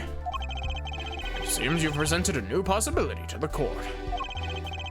One suggesting a connection between the witness and the victim, Mr. Smith. And that means? This court cannot pronounce a verdict for the defendant at this time. What? I did it. I held out.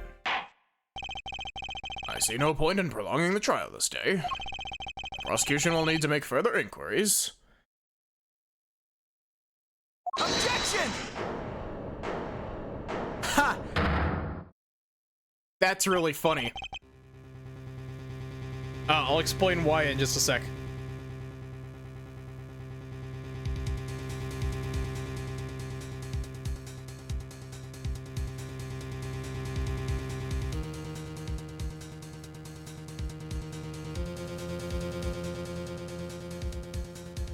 That's not Phoenix's objection voice clip from this game originally. They originally used his trilogy version for this game, but it sounds like they backported his objection from Dual Destinies, because his objection from Dual Destinies and Spirit of Justice is done by a different person. It's done by Sam Riegel in those games. Mr. Wright? Can't end the trial here, Your Honor. Not yet. What nonsense is the defendant spewing now? Think. One of the cards had a different colored back. Don't you wonder what it means? What are you doing, Mr. Wright? Raising objections right when you're about to get off the hook? Ridiculous. Mr. Payne, you of all people should know. Mr. Wright has a talent. Rather ridiculous. That caught me off guard for a sec, because, like, I genuinely wasn't expecting it to be the Sam Riegel objection voice clip, because, I genuinely had the thought, like, when I was waiting for the objection to pop up, that I was like, I wonder if they did anything to it, because it's back-to-back with the other two games that have the new voice actor. Perhaps we should get to the bottom of things. Let's clear up the facts about the game that fateful night. As was said before, we alternated between two decks of cards that night. That was said before. Two decks at the club have different colored backs, blue and red. One color per deck. Why use different colored backs? If we use the same color, the two decks might get mixed. You used different colors and they still got mixed up. Use the red deck for the last game.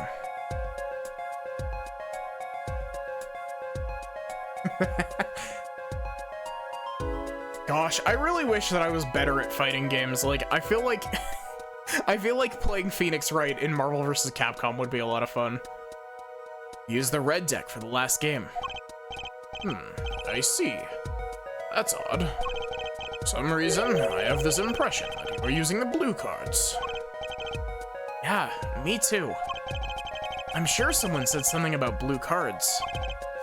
Whatever. In the end, one card of the wrong color got into the mix. Which means there was cheating. Yes, a card slipped into the deck would seem to indicate cheating. Yet, this card raises two serious questions. Apollo? Yes? Let's consider the first question, shall we? Think. Last game, when was the card swapped? When? Three broad possibilities here. It could have been swapped before the murder, during the murder, or after the murder. Well, yeah. Thanks for the news bulletin, Mr. Wright. Of course it was swapped. Oh? It might be as simple as you think, Mr. Payne. Or it might not be. Yeah. I'd like to hear what Apollo thinks first. When do you think the cards were swapped? When was the card swapped into the deck?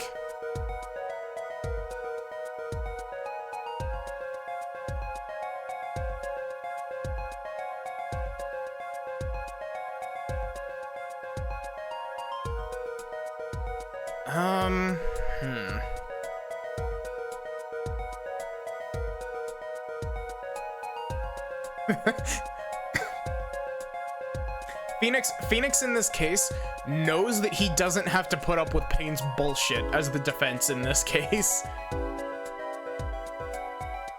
When was the card swapped into the deck?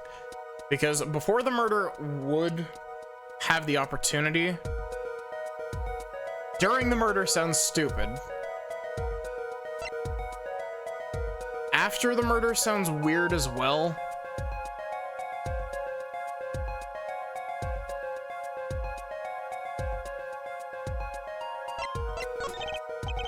Well, it must have happened before the murder. And during the game? I wonder. Huh? Why? Think, when you're playing poker, which side of the cards face your opponent? The back. Something the poker head of quarter number 3 would be likely to miss. Sorry, let me think about this more. After the murder. Perhaps it happened after the murder? What's that? Ridiculous. What's the point of cheating after the hands have been shown? That's silly. Objection!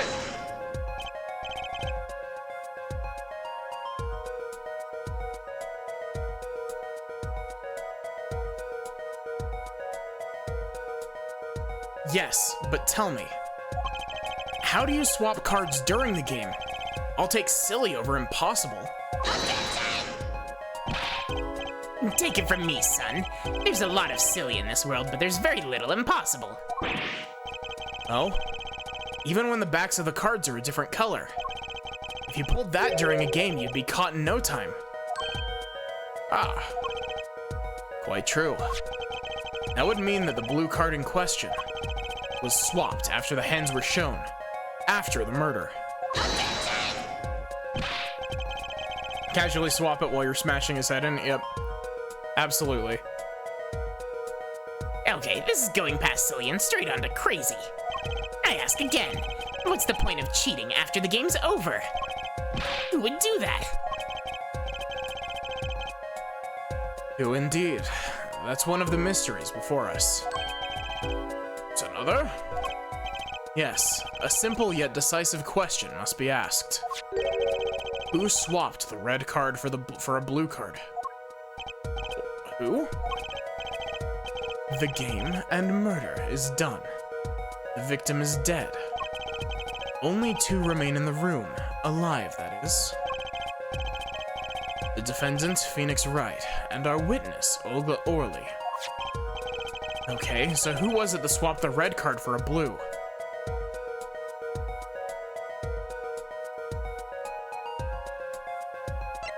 Oh no, Olga? Why, it must have been Olga Orly who swapped the cards. She was trying to cover up the evidence of the cheating. That does make some sense. Hold it! Sorry. But there's a problem with that explanation. Huh?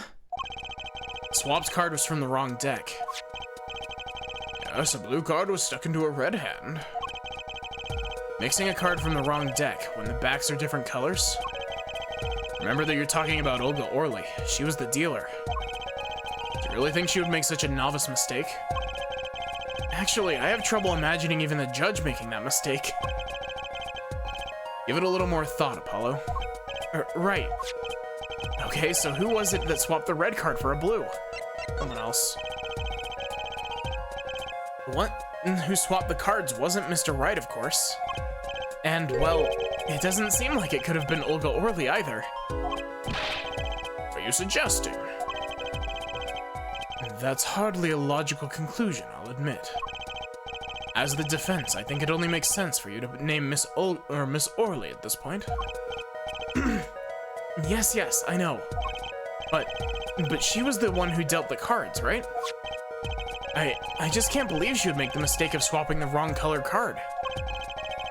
If the card was swapped during the game, it'd be obvious. You'd like to share with the court, Mr. Wright? Oh, my apologies, Your Honor. I was just thinking how much fun this all is.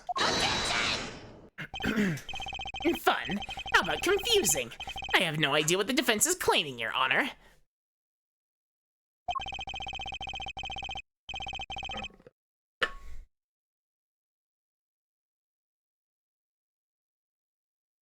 If the one who swapped the card wasn't the defendant, and wasn't Miss Orly, then who was it?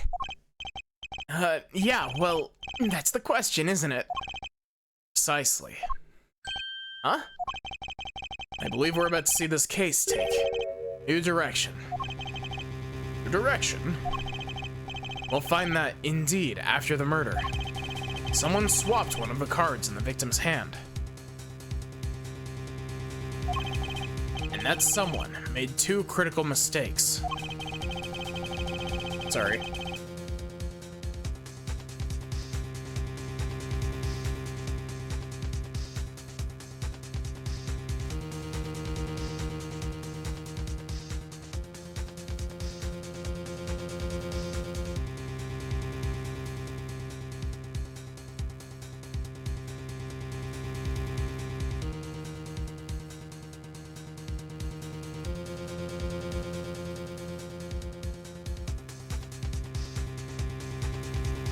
Add one to the tick of Maddie needs to do vocal warm-ups before stream, whenever she's doing visual novels and shit.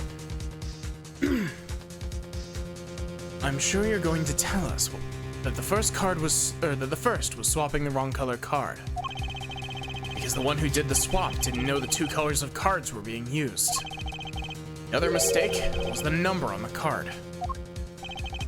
Right, the person replaced the 5th ace with a king. I'm sure whoever swapped it wasn't expecting there to be a 5th ace after all. All they knew was that the game had been won with a full house. So they picked up a king from the table and swapped it in. But there's one problem. According to our case record, this person doesn't exist. True, not until now. But you have to admit the possibility of a 4th person. Though it's more than a possibility. There was someone else there that night on the scene of the crime. What?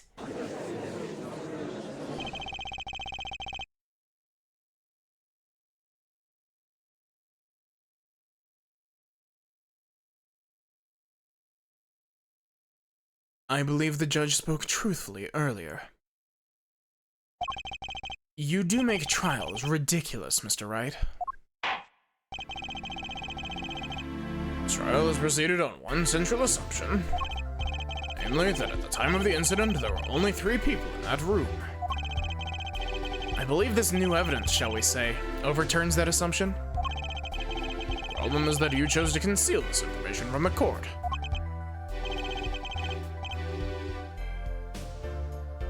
I suppose that is a problem, yes.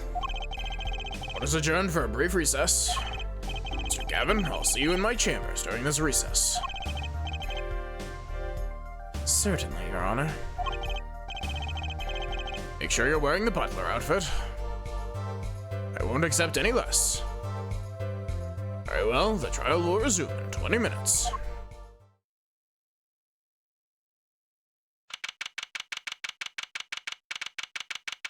Damn it, we were so close.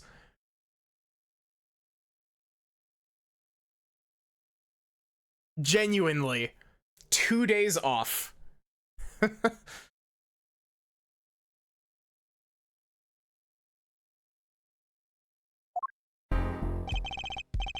That was quite unexpected, Mr. Wright. To suddenly claim there was another person at the scene of the crime like that.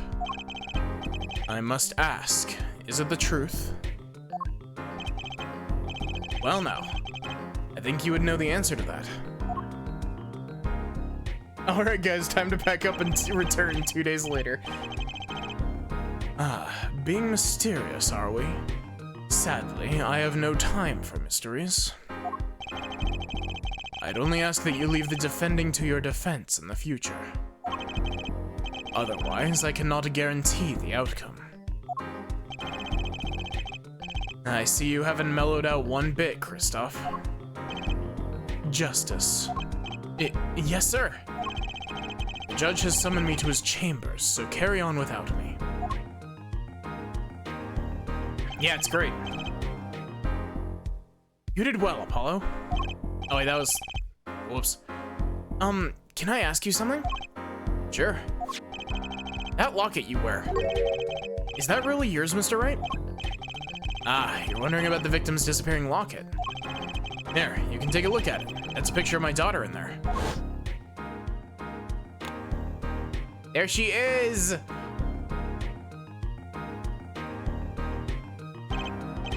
I'm just surprised to hear you had a daughter. Most people are.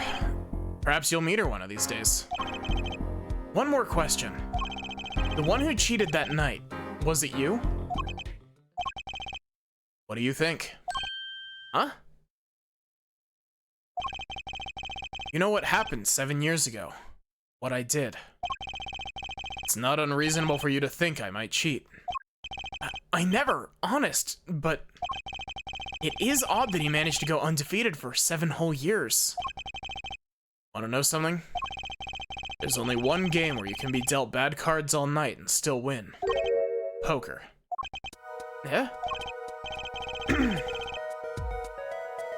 See, poker's all about reading your opponent.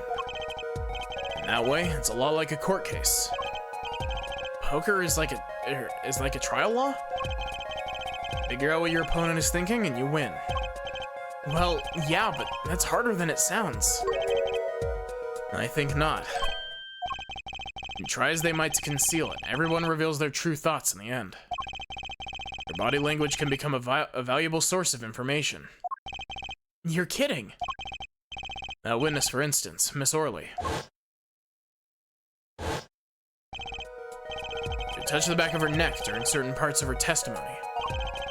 You notice? Actually, I might be stupid. Does this mechanic show up in any games other than Apollo Justice? Because I don't think you get to use it at all in Dual Destinies. Because in Dual Destinies, they introduced the Mood Matrix, and, you might get to do it in Spirit of Justice, but I don't know anything about Spirit of Justice, and I know that that game's gimmick is, like, a seance or some shit.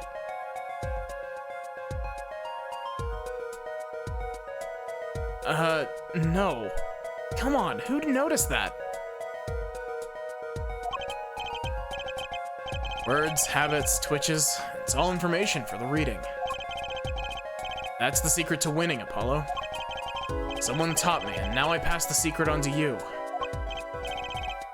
But I'm not worthy. Also, that someone being highlighted with later game knowledge is great. But I'm not worthy. I mean, there's no way I'll pick up on these signals. No, you can do it. Huh? You just don't know it yet.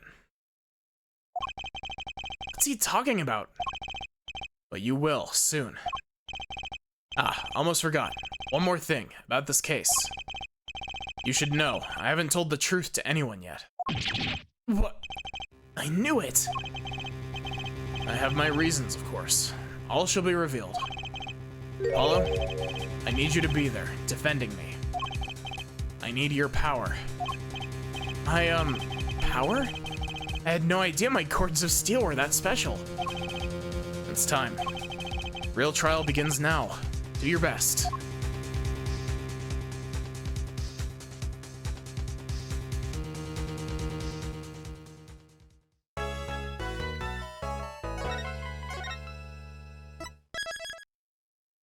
I need your power. Willpowers, yeah. Also, can I just say, one of the nicest things that they added in the Apollo Justice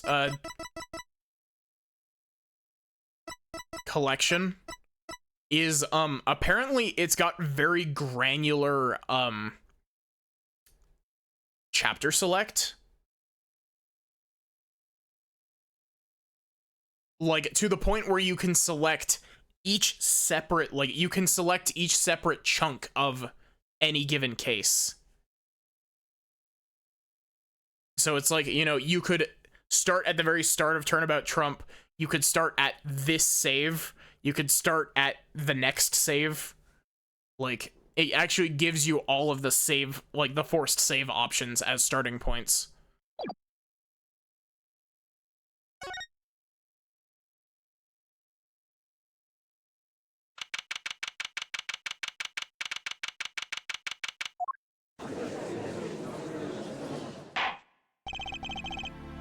Court will now reconvene.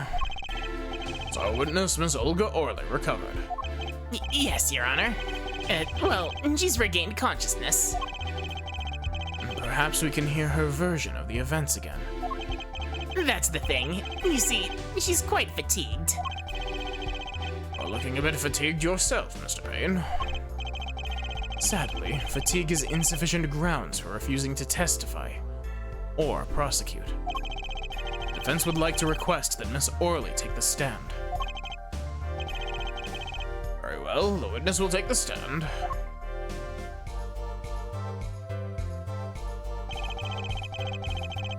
Perhaps you could repeat your name and profession. Or perhaps you'd rather admit that you're a poor liar and a poor loser. Not. Name's Olga Orly.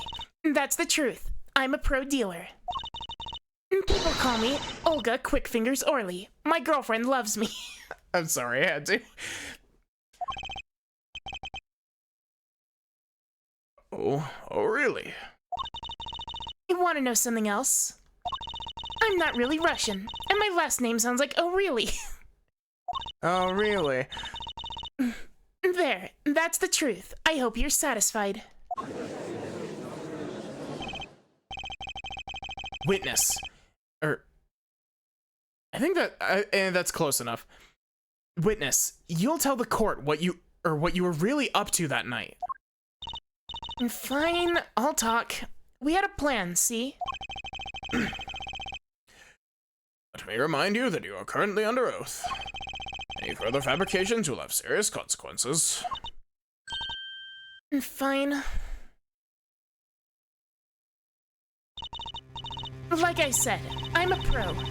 That guy, Smith, hired me to do what I do best. I was planted at the Borscht Bowl Club several days prior to the night of the game. Perjury, yeah, real big consequences, totally. Don't you know, perjury in Ace Attorney only exists in, like, 3 instances, and one of those instances is the entirety of the Great Ace Attorney duology. Like, genuinely, I'm really surprised at how often the Great Ace Attorney duology brought up perjury. Considering that, like, the entire rest of the series doesn't do anything with it.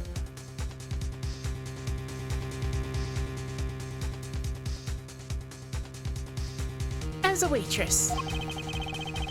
So you were in cahoots with the victim? Not that he needed my help. And Smith is a well-known poker player in some circles. But winning wasn't the main purpose of this game. It was about destroying a legend, the unbeatable Phoenix Wright. The plan was simple. Elegant, really, you see. You see, we set up a trap of sorts. I was to plant a card in Mr. Wright's pocket before him.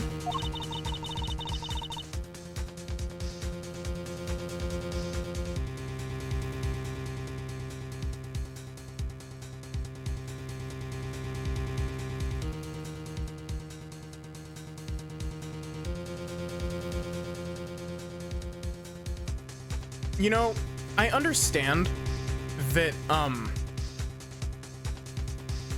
part of the reason that they wanted to make the jump to 3D was because they can do, like, actual moving animations and shit in 3D. But, like, I genuinely just love the 2D art in these games. It's so good.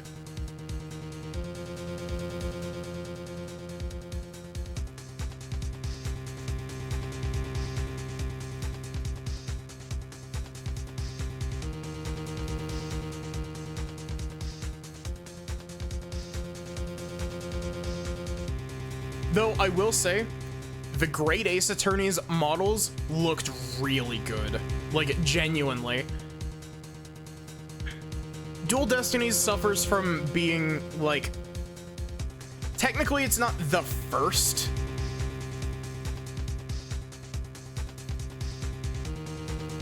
But... technically, the Latent crossover is the first. And the Latent crossover models look okay. But the Latent crossover models weren't made by Capcom. They were made by Level 5. And then deal 5 aces during one of their games. When their hands were revealed, Smith would call him out and search Wright. Mr. Wright looks like he's having a fun time there. He would then pull out the planted card and the trap would snap shut. Swap the cards. I don't know how to voice you currently. Exposed as a cheater and losing on top of it, he would have made a great double play. And just like that, the legend would be dashed to pieces. Indeed. Getting caught red-handed at cheating would cast doubt on all his prior wins. A 7-year legend destroyed by one little card. That was the plan.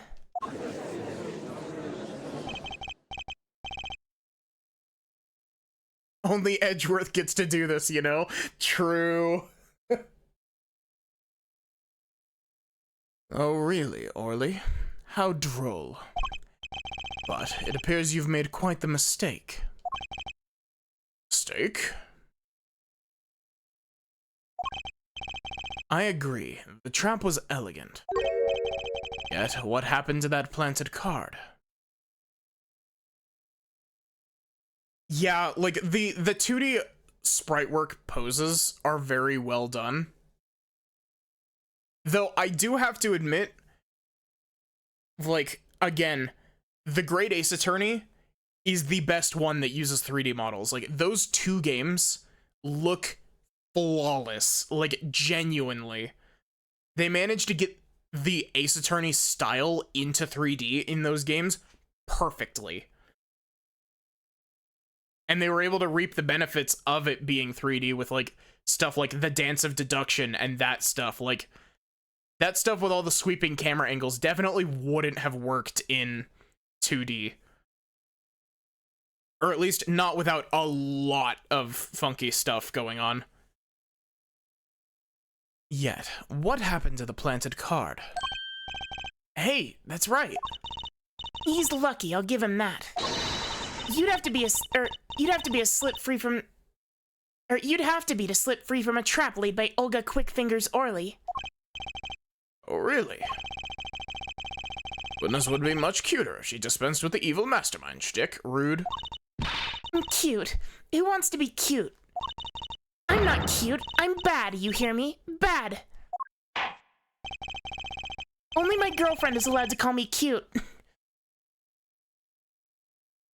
When you're through being bad, perhaps you could testify to the court. Tell us about this trap and how it was sprung.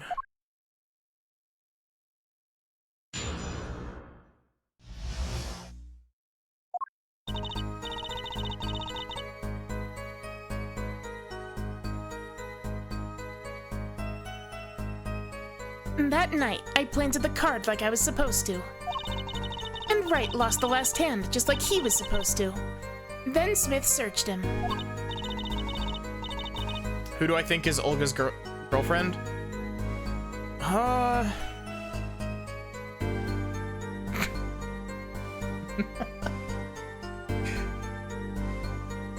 You know,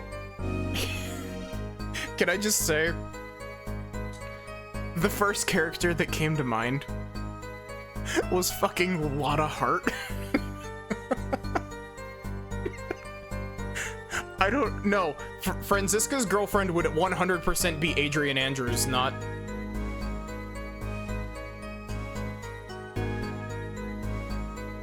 Like, Franziska and Adrian have big gay energy together. But the planted card was gone. The trap failed. The next moment, Wright picked up a bottle and swung it. It wasn't me who hit Smith. It was that no-good cheating defendant. Surprisingly frank testimony that still leaves us mostly in the dark. The trap was perfect, I tell you. Perfect. If that rotten cheater hadn't messed it up. Look who's talking. Well, the testimony, for what it's worth, is all yours, Mr. Justice.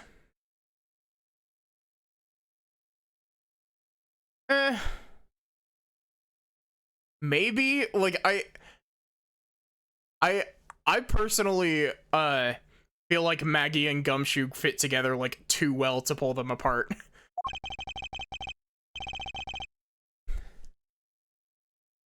With witnesses like her, who needs criminals? And with defendants like Mr. Wright, who needs prosecutors?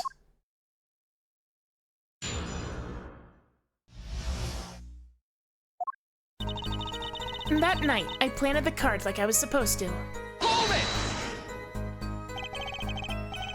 This planted card, which card was it exactly?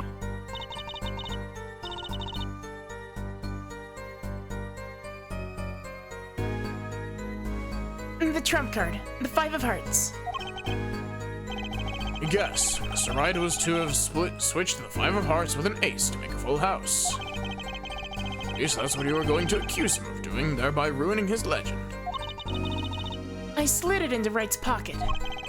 I'm sorry Olga Orly's voice is all over the place. I know that, like, I just did Pokemon, and Pokemon had a bit of voicing in it, but I feel like my voices are very all over the place tonight. When was this? Why, before the match, of course, while he was eating. At the Borscht Bowl Club, we serve borscht and suckers.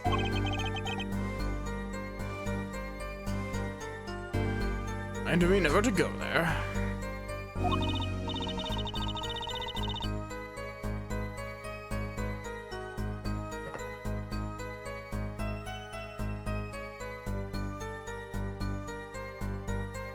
You know, this is gonna sound really weird. I think my water might actually be too cold.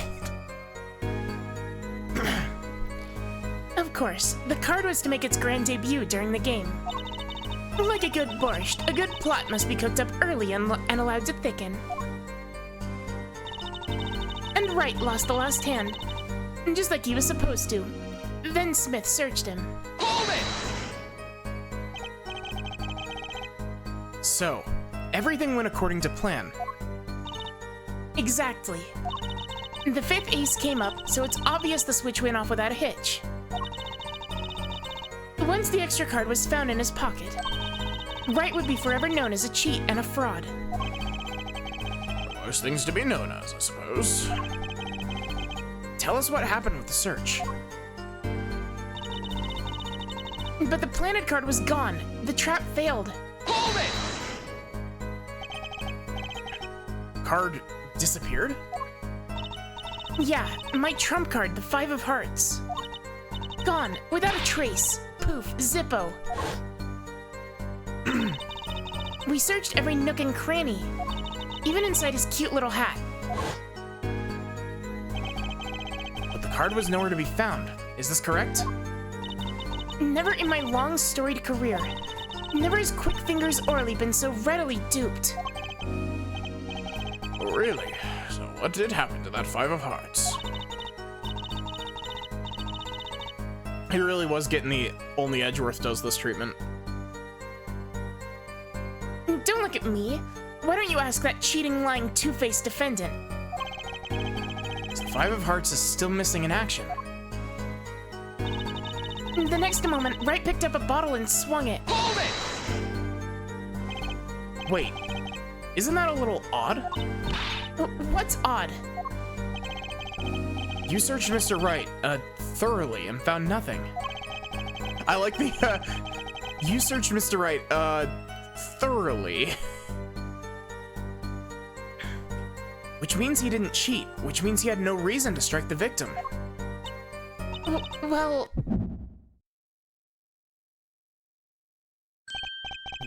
What was that just now? I sensed something. Time for lawyer superpowers. Something wrong, Mr. Justice? No, nothing, Your Honor. What to do? Should I press her a little harder? Miss Orly, you're hiding something. The power of seeing. What are you talking about? You? Me? Quick Fingers Orly? Hiding something? Defense will refrain from baseless accusations. I have one question for the witness, then. You say you saw the moment the defendant hit the victim. Is this true?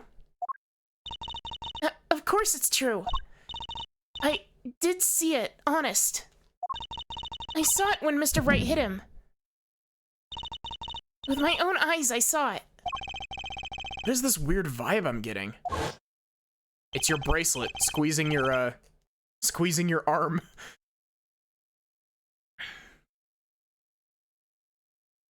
That witness, for instance, Miss Orly. She would touch the back of her neck during certain parts of her testimony. Did you notice?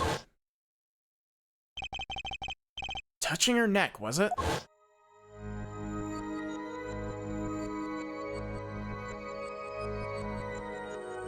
It's the power to use your eyes, Apollo. Oh, what's going on? Sensation. It's coming into focus. There, that twitch. It's so clear. It's like I could perceive her habit like I couldn't before. Gotcha! They changed that sound effect. That's a different sound effect. Miss Orly, perhaps you're unaware of this yourself. Unaware of what? Whenever you get to a certain part of your testimony, you touch the back of your neck with your left hand. My neck. So what? What indeed, Justice? I hadn't noticed anything of the sort. When she says that part of the testimony... The bracelet is currently injecting pure cocaine into your veins, Apollo. That's why you can see so much clearer. You know, I'm realizing that I should probably add, like, a box behind the, Wait, I forget. Did I ever actually show the, Did I ever actually show the 16:9 overlay that I made for when I do stuff with the VTuber model?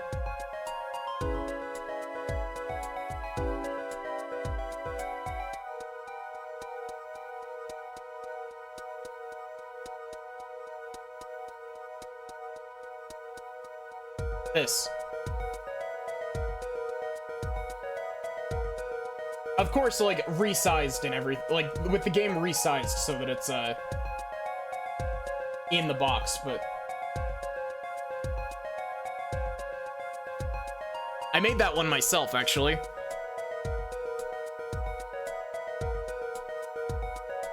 When she says that part of the testimony, she's subconsciously recalling something. Her body reacts to the memory and she touches her neck. I'm sure of it. Memory? Would someone care to explain what he's babbling about? It's highly unusual, but let's ask the defense. Claim the witness is remembering something. Maybe you have evidence of this memory to show us. Her habit is scratching her neck whenever she talks about the moment of the crime. So, what would remind her most of the moment of the crime? Miss Orly, whenever you recall the crime that night, you scratch your neck. I've noticed that it happens when you think about the moment of the crime. There must be some reason behind this habit of yours. I believe the weapon that left an irreversible impression on your neck is this. Okay, so... Can I just say how much of a missed, like... It's so odd to me that Perceive is not bound, like... My main issue with Perceive, I don't take issue with the fact that Perceive exists, because I think Perceive is a cool idea. But I take two issues with it. One is that it should have just been a thing you can toggle on and off in court. Like, rather than it being a special thing that pops up every once in a while, it should have just been a thing that you can toggle on and off so that you can just look at the, like, so that you actually get a chance to naturally notice the, like, their nervous twitches and all that, you know? And the other thing is that Perceive 100% should have been used in investigation segments in this game.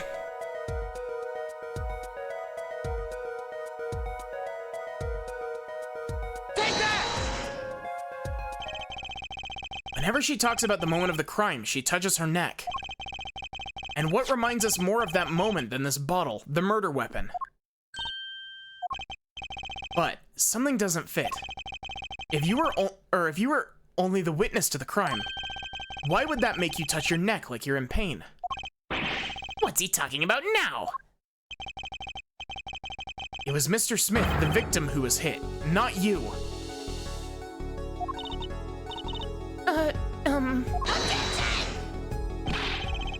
This is a cross-examination, not a wild conjecture.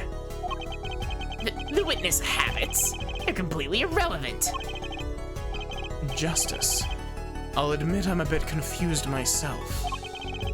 This is certainly a unique cross-examination. I'll explain later, just trust me.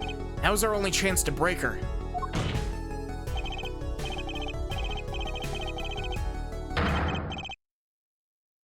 Miss Orley, please testify in detail about the moment of the crime. The very moment. Yet, I am knowing nothing. We know you're not Russian. This will testify, please, now. Fine. Yes! Cross-examination Allegro. It's like 2006, I think. He's the one who did it. I didn't let him out of my sight until the cops got there. Hold it! You seem uneasy. You try standing up here. Her eyes are darting all over the place. I must be getting warm. Tell me, after the crime, what was the defendant like? Well, he must have been stunned by the weight of his crime. He sat in a daze at that table until the cops came. Intriguing. I believe you've gotten all the testimony you're going to get out of this witness. So what do you think about her testimony? I'll tell you what I think. Her testimony is flawed. Her testimony is basically bogus. It contradicts the evidence. What's that? Well, what was this evidence, Mr. Justice? This evidence that you claim contradicts the testimony. She didn't let him out of her sight until the cops got there. I know there's some evidence that contradicts that. Take that! Miss Orley, we have a record here that clearly contradicts what you said. It states that the police were alerted by a report from the defendant. And we know that the defendant left the room, climbed the stairs, and made that phone call from the first floor of the Borscht Bowl Club.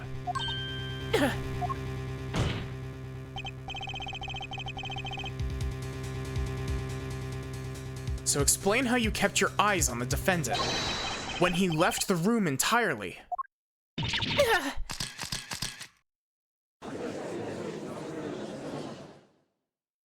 The lobster. The man who picked up a bottle and swung it that night wasn't the defendant.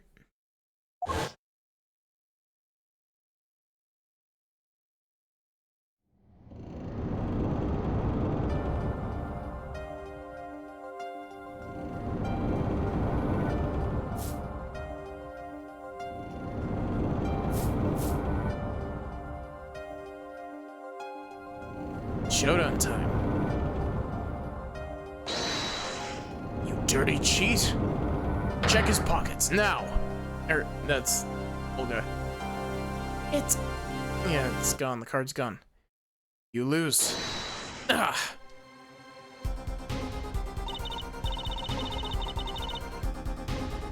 Yeah, I love the like painted art style, especially because it actually loops into a thing from later in the game as well. And just then, Smith grabbed the bottle from next to right, and he hit me. You? It's a master of cheating you turned out to be.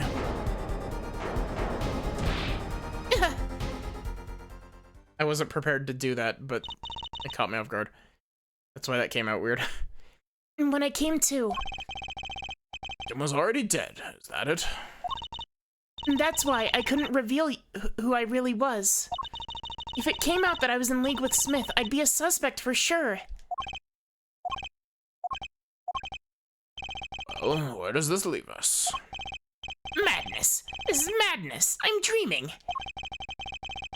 Everything is a loop in Ace Attorney. Everything is a loop in Ace Attorney, except for games 4 through 6. Games 1 through 3 are a loop, games 4 through 6 are not. Actually, from what I've heard, it's a lot more coherent. Like, it's a lot more of a loop than people give it credit for in, like, tying things back into Apollo Justice from Dual Destinies and Spirit of Justice. But I don't really know the later games, so I don't have any room to talk on that. It must have been me who was hit with a bottle and is imagining all this. Our prosecution is at its wit's end, and frankly, I can't blame him. Mr. Gavin, what do you think about this turn of events? Mr. Gavin, sir? I believe that as the defense in this case, we are compelled to call Miss Orley a big fat liar. What? 3 were in the room the night of the murder. The defendant, the victim, and her. Hey, Lobster, you missed a lobster.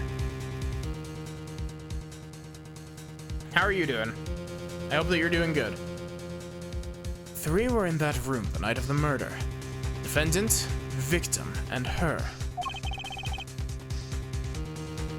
And she has motive. A motive? Her plot foiled. The witness got into an argument with her client, Mr. Smith. And the denouement of that argument was murder. Okay, don't ask me how I just, like, read that word, because I genuinely don't think I've ever actually seen how denouement is spelt. But I saw it and I was like, that's a French word. That's a French word. It's got to be pronounced French. What? I didn't. I'm no killer. It's a trap. Someone's trying to frame me.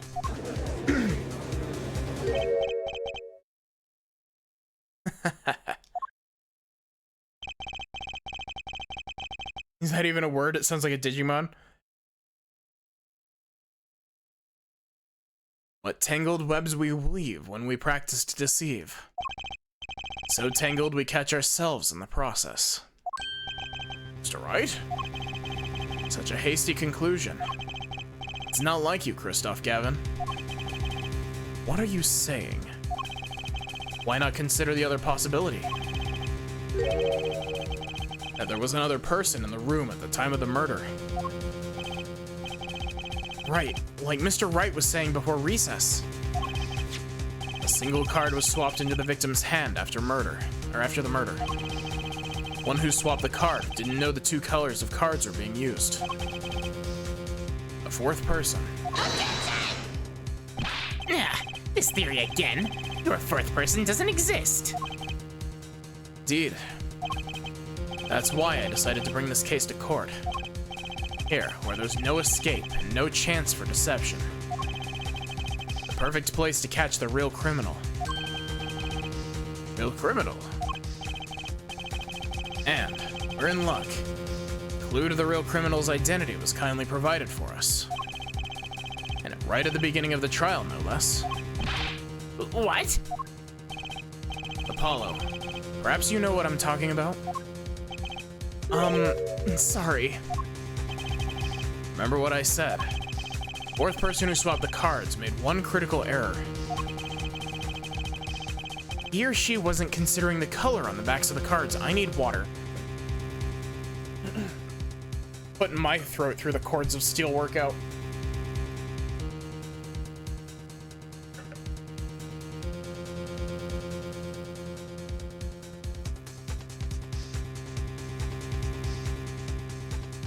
Also, can I just say, I'm very excited to get to Dual Destinies because I love Athena. Athena is awesome.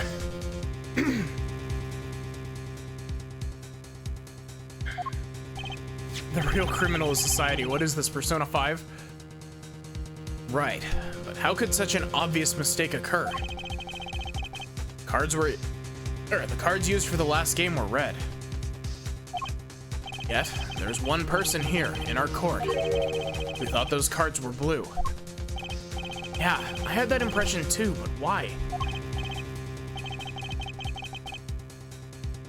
Well, Apollo, think you can figure out who it was? It's not me, I swear. There's this fourth person. Why do I always get put on the spot like this? Let's hear what the defense has to say. Who was it? Who thought the cards used in the final game were blue? It was Kristoff, because he said their backs wreathed in blue flame. Take that! As I expected. Your eyes and ears are as sharp as your hair. I was right? Kristoff Gavin, you were the fourth person that night. But, of course Mr. Gavin knows the color of the cards. How would he? As you can see, the photo of the crime scene is in black and white. You can't tell which of the cards are blue, the ones on the floor or the table. But look! You can see the colors in this photo. Yes, but when he said the cards were blue, it was well before this evidence came to light. It is true that the defendant was engaged in a game of poker with the victim. Yet it was only that, a game. In the purest sense, a competition, Your Honor. Competition? Yes, a test of wits. A silent clash of passions. Only the cards, their backs wreathed in blue flame, know its final outcome. Well, Kristoff? Mr. Gavin? Mr. Gavin? Something the matter? No, nothing. Excuse me, it was just so sudden. Right? You aren't seriously accusing me, are you? Oh, Kristoff. Also, give me a sec.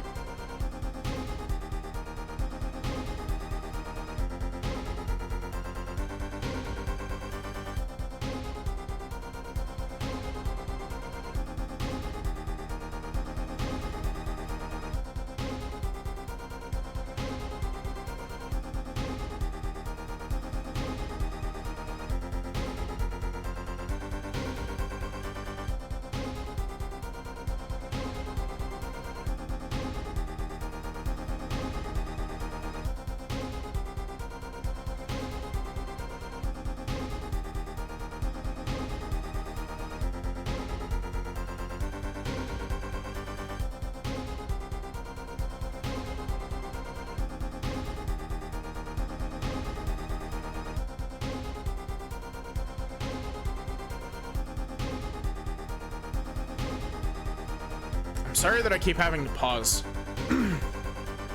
Oh, Kristoff? You know even I'd never take a joke this far. This has gone beyond ridiculous, beyond dumb. This is insanity. The defendant accusing his own defense attorney of murder. I assure you, I'm quite sane. But what possible connection could Mr. Gavin have to the victim? I wasn't aware that I had a connection to Mr. Smith either. Yes, but Mr. Gavin and the victim had never even met. Well, what if they have? Ah, There's a possibility, after all. May have met that night before the game started. What are you suggesting? Is this the truth that Mr. Wright was staying silent about? Well, only one thing to do. Mr. Wright, the defense would like to request that you testify to the court. The defense would like to request no such thing. Mr. Gavin? Testimonies must relate to the case. How could anything happening before the game of poker be related? Not sure I follow, Mr. Gavin. As I explained before, the defense believes that Miss Orley... Am I to assume that you speak for Mr. Justice in this? Is the defense, not you? Mr. Justice, the matter of Mr. Wright's testimony is up to you.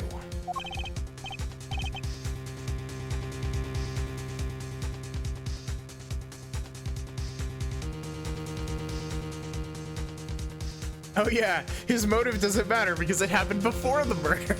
Yeah. That line of inquiry is very not, it's not solid. Oh, okay. What, in your opinion, need to hear Mr. Wright's testimony? This was Mr. Wright's strategy. He was planning this all along. I intend to see it through. The defense would like to request that Mr. Wright testify to the court.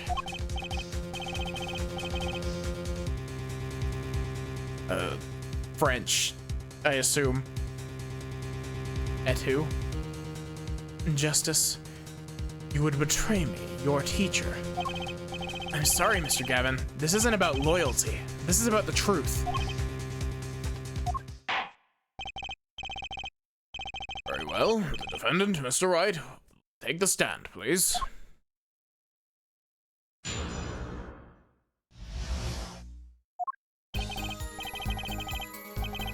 That evening, Kristoff and I had dinner. We sat at the table in this photograph. J.D. Smith walked in 5 minutes after Kristoff left. When the trap failed, Smith hit the waitress. The girl was knocked out cold and Smith was uncontrollable. I left to call the police.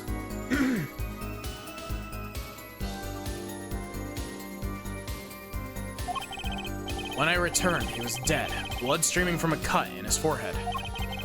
That's when I made another phone call to defense attorney Gavin. Mr. Gavin, you were at the Borscht Bowl Club the night of the murder. I dine with him rather frequently. And he talked to the defendant on the phone directly after the murder. Quite against my will, I had become involved in a murder. I thought I might be in need of a lawyer, so I called him.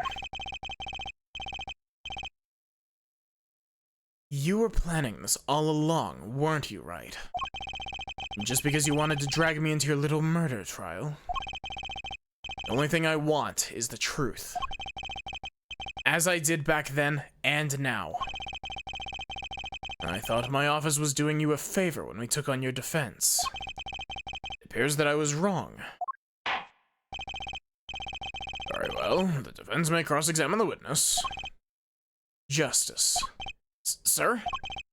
He's lying, and you're going to expose him. Understood, sir. Mr. Gavin versus Mr. Wright. This can't end well.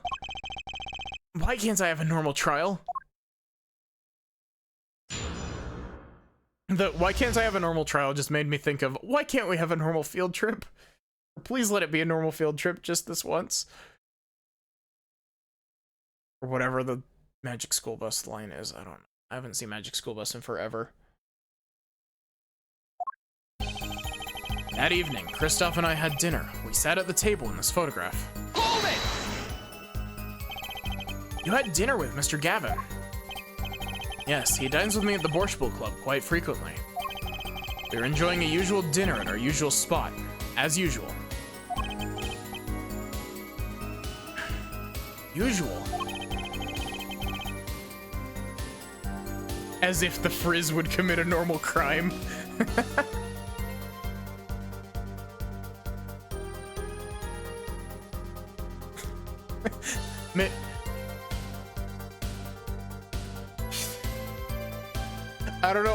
I don't know why. There's just something about the image of, like, Miss Frizz in Ace Attorney being charged with vehicular manslaughter because she ran over somebody in the Magic School Bus.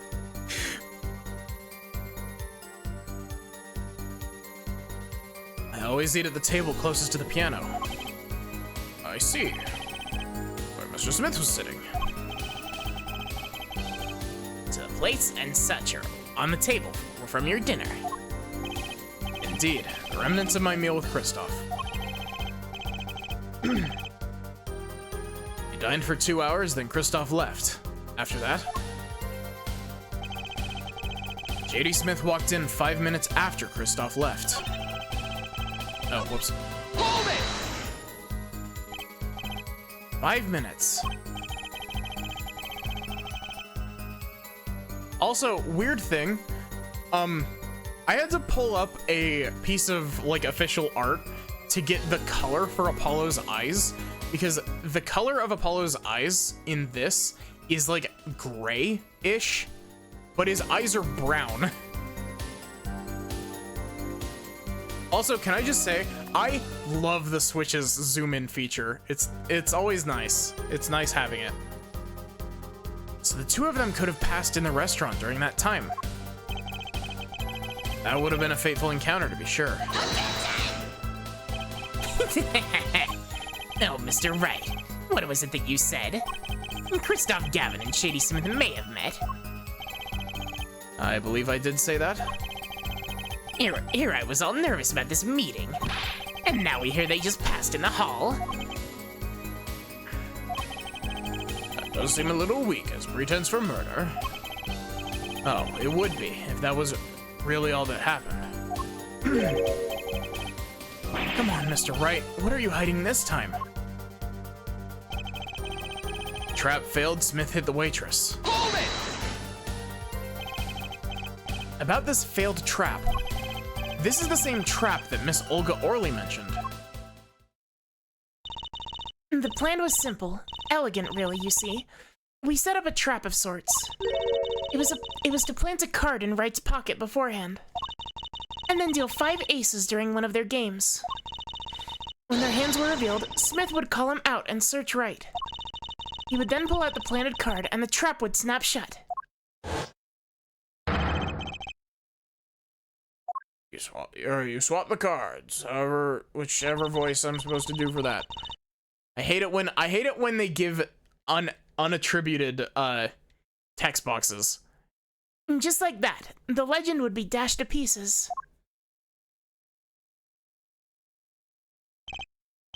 Yes. A harmless prank in essence. By a quirk of fate that I happened to discover it. A quirk?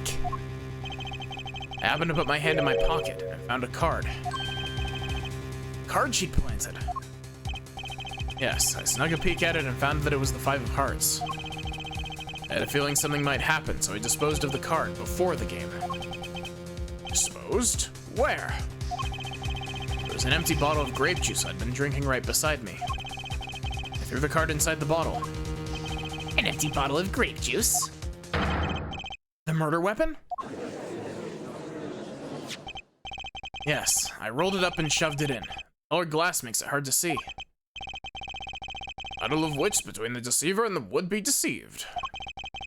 Sounds like terrific drama. Card inside the murder weapon. That's strange. Did the police miss it in their investigation? Maybe I'll take a look. Mr. Wright, the poker head of courtroom number 3 approves this battle of wits. Please revise your testimony with this new information. I discovered the trap during the game and disposed of the card in battle. Or in the bottle, wow. I disposed of the card in battle. What is the... now I just have the image of Phoenix with a sword, which is basically just Ryunosuke.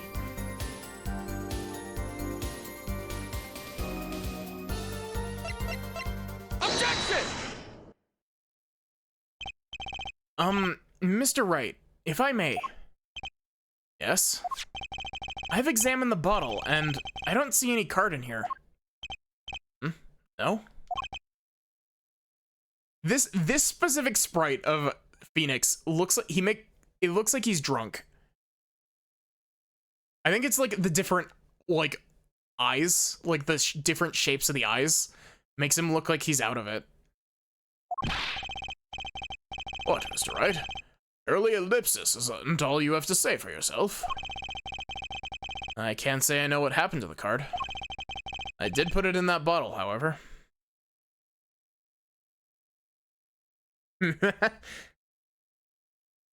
Join the Maddie stream and Nick looks like he's high. Hey Sachi, how are you doing? Huh?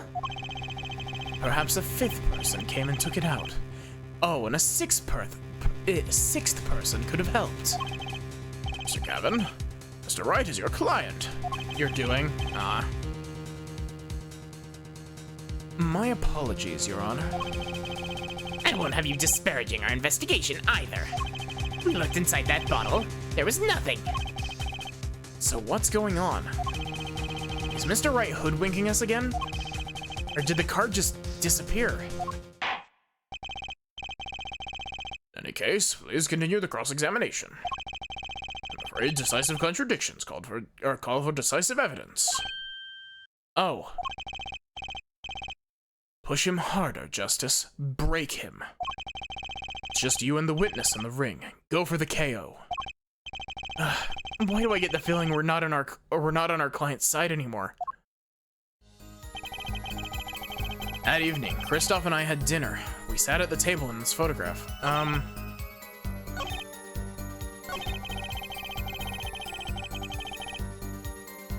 That was weird. I wasn't able to fast forward the text scroll.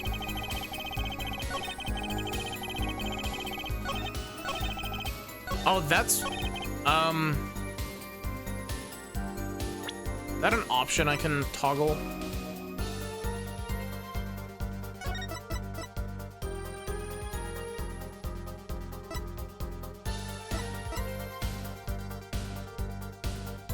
Oh, that's really cool. Wait, there's an option to hide the UI elements?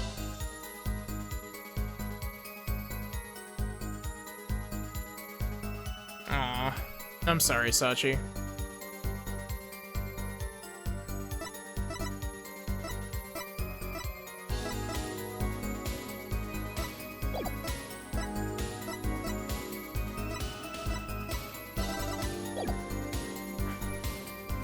Girl was knocked out cold, and Smith was uncontrollable.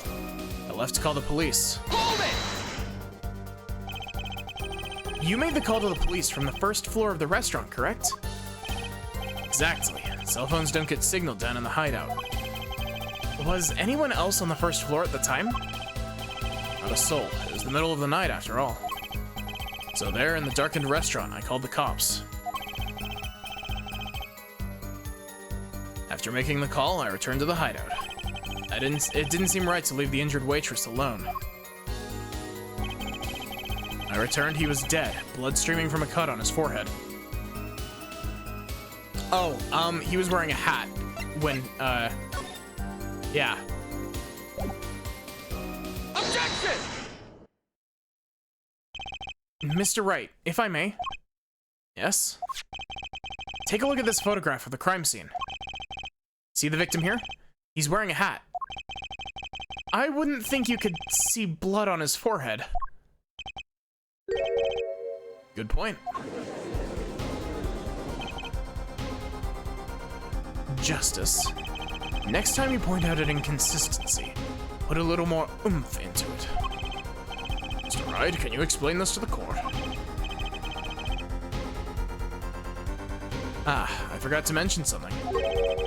I was the one who put that hat on his head. Eh? You? You put the hat on the dead man's head?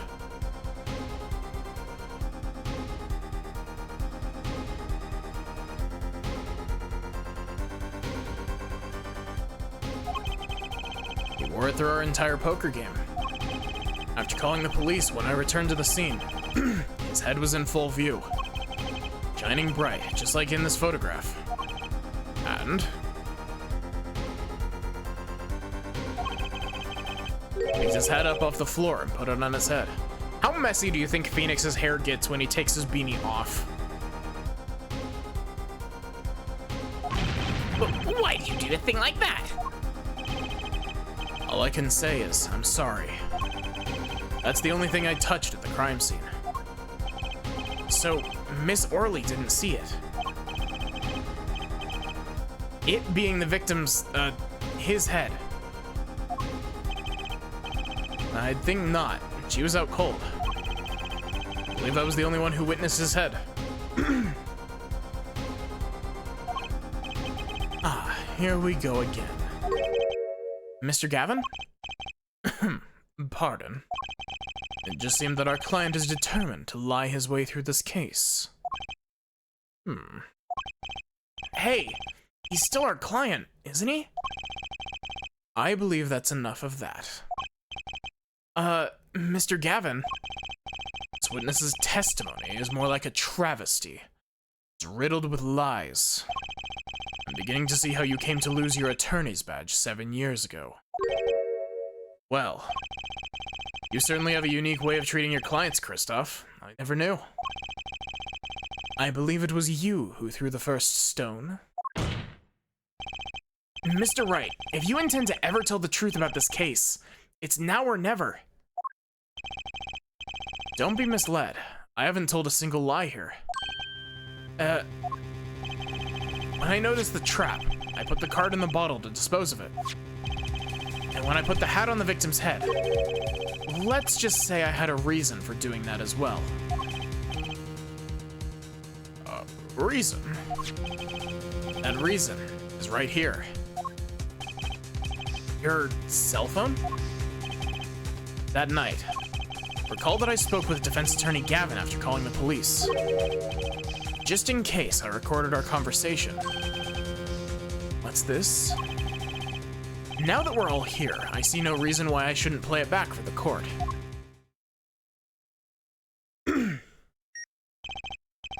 Kristoff, I seem to be in a bit of trouble. What's this? Game not going well? Something like that. That gentleman who challenged you, he turned out to be good? Turned out to be dead. Someone hit him. Hard. You mean someone cracked that flawless bone china pate? Is this pate? I don't know. It wasn't you, was it? Me? Please. Cops should be here any moment. I'm in your hands, should it come to that.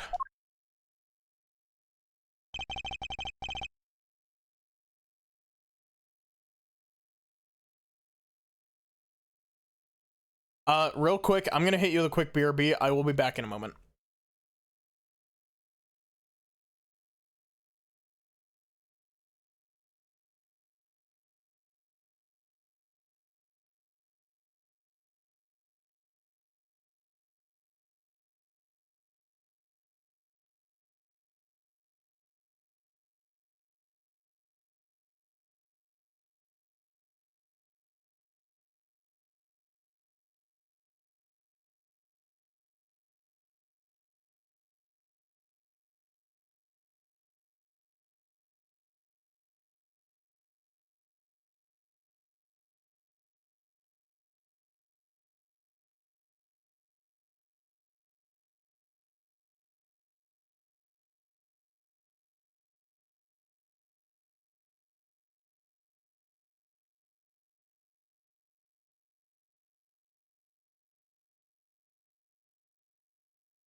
Sorry about that. Oh. Man, I really need to get, like, a BRB screen rather than just having a,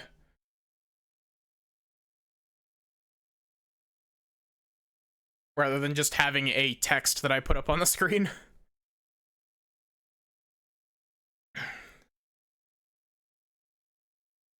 Bone china plate. And a porcelain. Very smooth and shiny. And not plate, but pate. I believe he was referring to a certain gentleman's balding forehead. B-Gen?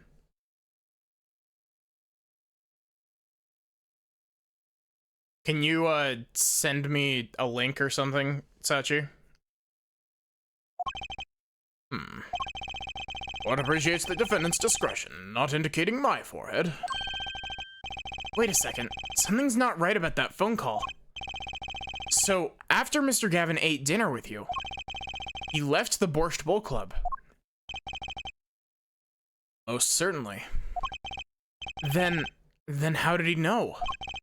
When did he see this bone china pate? I still don't know if I'm saying that correctly. Oh, that's right. Yes. That was when I began to see my good friend in a different light.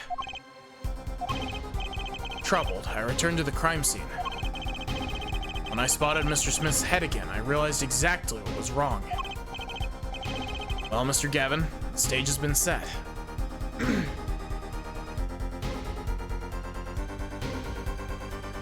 It's a commission website designed for VTuber and other stream elements. Huh. Perhaps you'd like to explain this to the court. Exactly how did you come by your privileged knowledge of the victim's head? So, this is your reason. The reason why you put the victim's hat back on. Your point, Mr. Gavin? It's come down to this, has it, Phoenix, right?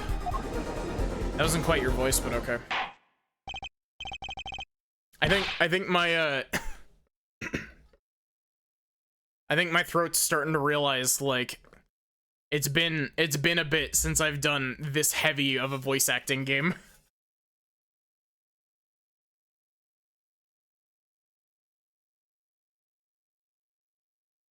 Thanks, Sachi.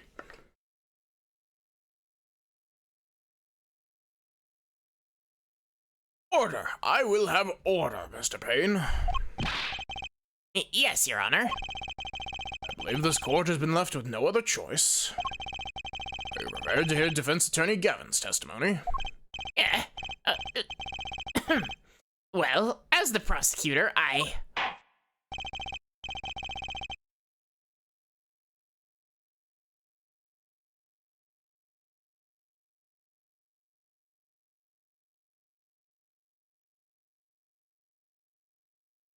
swear, is my throat really gonna make me do a single part of Apollo Justice and then force me onto hiatus from Apollo Justice immediately? Very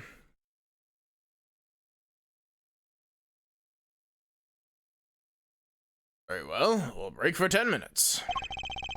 After which, Mr. Gavin will take the stand for a cross-examination. Are we all clear on that? Crystal clear, Your Honor. Very well, this will be the final recess for the day. Also, time for Best Girl. Mr. Gavin and Mr. Wright are both in the judge's chamber. Who'd have thought today would turn out like this? May I? There she is! Huh? What? Hello, sir. Please pick a card. What's all this about? Is this one okay? Excellent. I have a message for you.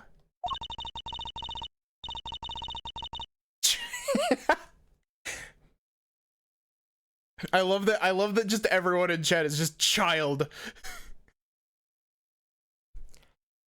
The last hand is about to be played. You'll need a trump card to make it. Trump card? The card you have chosen is magical. Use it wisely and the game is yours. That is all. So-called freethinkers when child. An ace. Where do I remember that card from?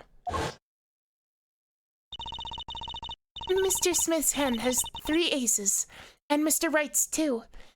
It is 5 aces in all. Wow.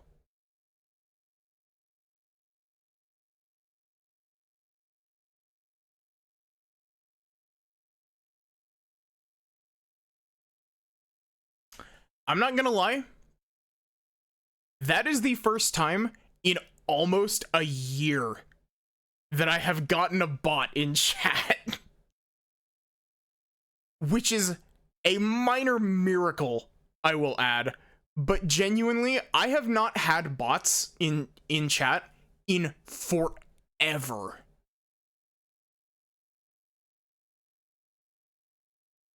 Actually, the last time I got bots in chat was actually from the one and only time that I've been hit with a hate raid.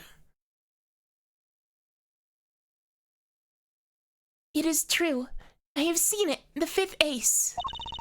There was cheating, I swear to you. The missing 5th ace. Wait, this blotch of red. Is this blood? Yeah. You have your trump card. Now it's up to you to cut the deck and draw the truth. My father's fate is in your hands. I know you can do it. I gotta draw some Phoenix's daughter. This bloodstained card is my trump card for finding the truth. Fell into deep thought as my mind raced to understand what this all meant. That girl, I'd seen her recently, but where? That's when I made the connection.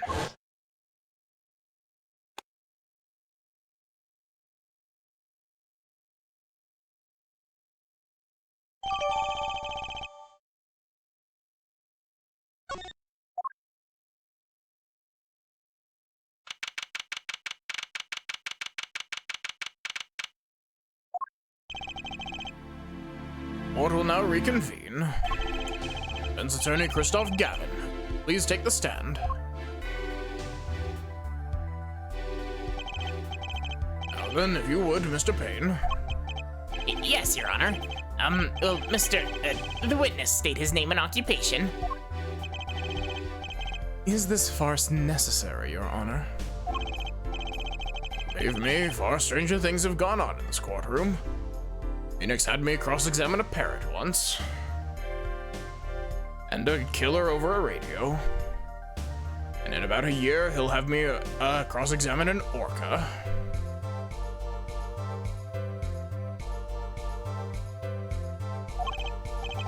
Fine, I'll play along. First, there's one thing we need to have made clear. How did you know about the secret beneath the victim's hat? By secret, I'm guessing he means the fact that Mr. Smith was bald. Forgive my curiosity, but what is it about this fellow's head? Your Honor seems to have an inordinate interest in it. Mr. Judge, how do you know what will happen in a year?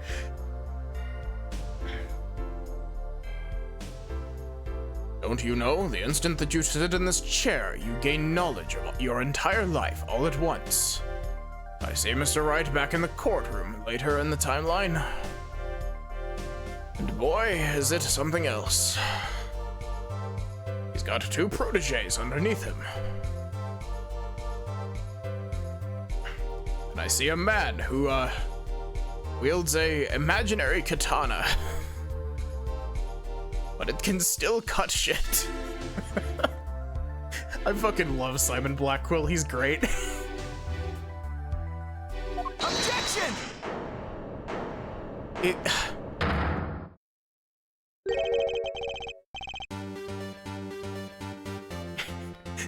It's so weird hearing Sam Riegel Phoenix Wright in this game because, like, this game doesn't have Sam Riegel Phoenix Wright normally. I wouldn't call it inordinate, Mr. Gavin. Mr. Wright, what do you think you're doing, Wright? I heard the angels sing and touched Odin's beard, and he told me everything that could and will happen.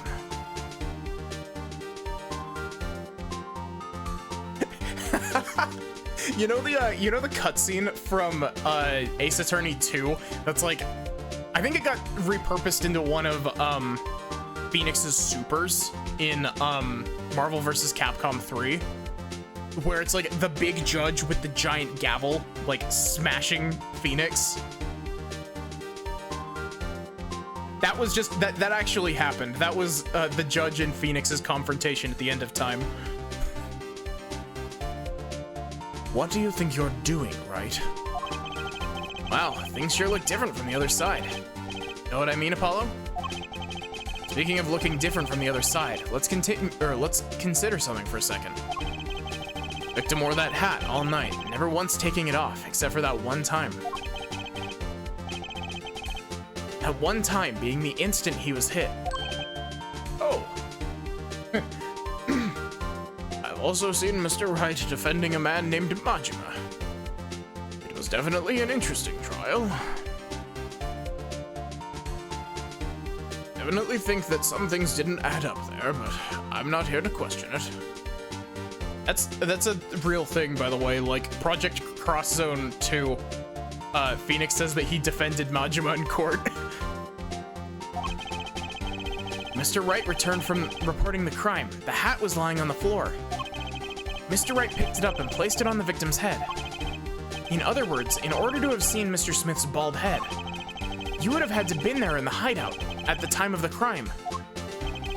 In other words, I must be the real killer. Is that what you're trying to say? Not bad, Apollo.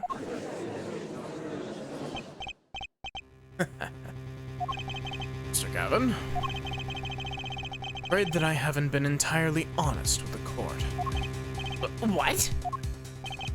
Oh, I assure you, I had the noblest of intentions. I did it all to protect my client, Mr. Wright. Yet, I'm afraid in the current situation, I see little reason to hide anything. Very well, allow me to tell you the truth of what happened that night. Finally, I begin your cross-examination. I knew this was coming from like an hour ago, but like, goddamn, man. Would it hurt for you to speed it up a little? Tell us, how are you involved in the events of that fateful night?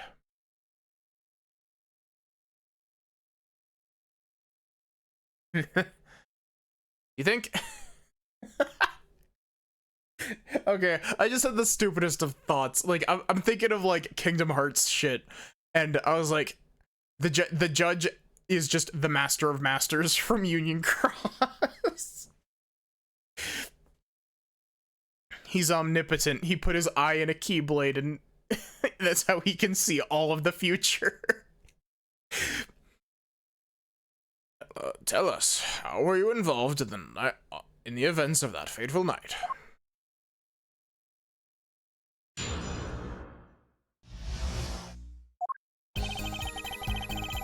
The rage I sensed in that man that night troubled me. So I returned to the club. I went down to the basement and peeked through the little window to the hideout. It must have been right after the murder took place. Victim was dead as he appears in the photo. A bald head, an unconscious girl. Right, holding a bottle in his hand. I sensed that was not the best place for me to be at the time, so I left. That's when the call came from Wright. So, you witnessed the murder? For better or for worse, I missed the actual moment of the deed. Sir Gavin, may I remind you that you're Mr. Wright's defense team? Your testimony is clearly disadvantageous to your client.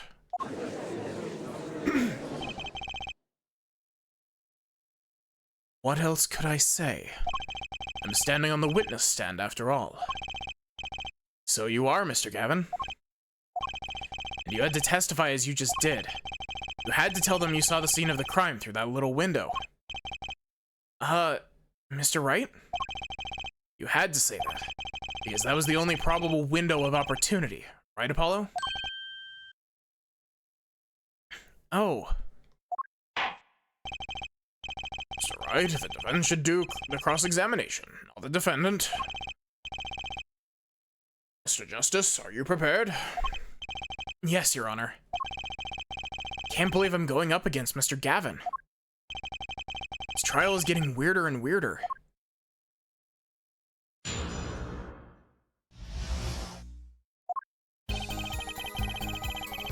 Okay. Hold it!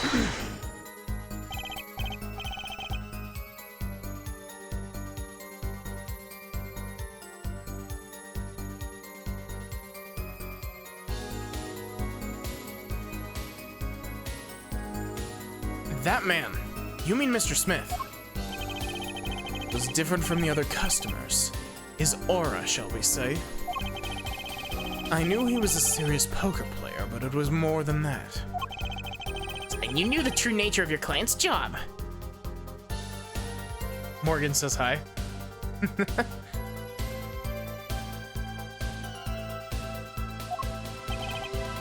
Of course, but I also knew he wasn't engaged in gambling, which would be illegal. Well, it makes sense that he'd know. They were friends after all. Worried for my friend, I returned to the club. You see, I feared this Mr. Smith might be someone coming to settle an old score. I see. What happened then? I went down to the basement, peeked through the little window to the hideout. Hold it! Little window? You mean the one used to keep watch up the stairs? Yes, a relic of the ancient past. Black Marketeers used it, I believe. Why did you go through the trouble of peeking in through the window? Wouldn't it have been easier to just open the door and go into the room?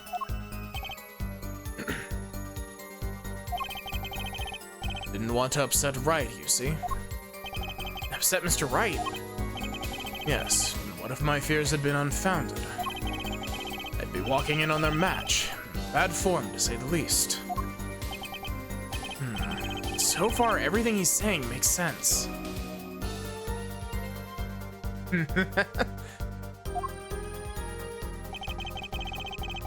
Must have been right after the murder took place.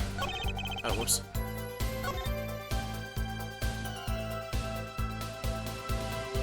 Hold it! How do you know that it was right after the murder? Really, no need to shout, Justice. I was just getting to that part in my testimony. There he is. Coolest defense in the West we know and love. Even when you're standing up here or up there on the witness stand, some things never change. I was afraid you'd changed too, right? But you haven't. You and that overbearing personality of yours. Friends like these, who needs enemies? The victim was dead as he appears in the photo. Hold it! By photo, you mean the second photograph of the crime scene? Precisely. You see, he wasn't wearing his hat then. I saw his head when he was dead. And then Mr. Wright came along and replaced his hat. Can you describe the scene of the crime for us? Sorry I keep, having to clear my throat and coughing. I guess I was significantly less prepared for this than I thought that I was, but... Bald head, an unconscious girl, and Wright holding a bottle in his hand. Hold it! Those were the only three at the scene of the crime. Yes, as far as I saw it, at least. Thank you for the hydrate, Nat.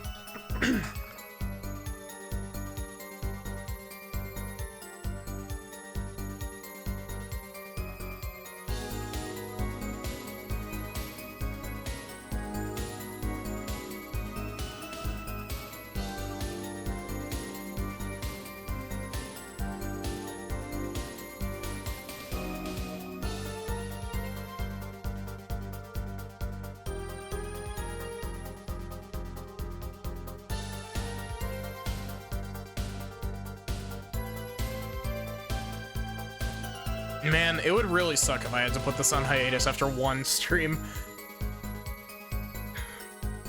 Then we're back where we started. The killer was the defendant, Phoenix Wright. Who else could it have been? But why didn't you talk to the police? 2 reasons. First, I didn't actually witness the very moment of the crime. Second, my office was asked to defend, right? Even after seeing what I had seen, I couldn't abandon my friend. Objection! There must have been someone else there at the moment of the crime. Justice, I just said I saw no one, not a soul. But that goes against what Mr. Wright said. Ah, yes, this mysterious fourth person. Who would conveniently be the real killer, I suppose. Glad to see we agree, Mr. Gavin. Let me pose a question, then. Tell me.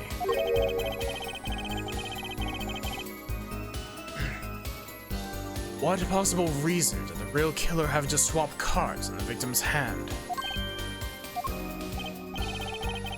Perhaps you can show us a reason why such a thing would be necessary.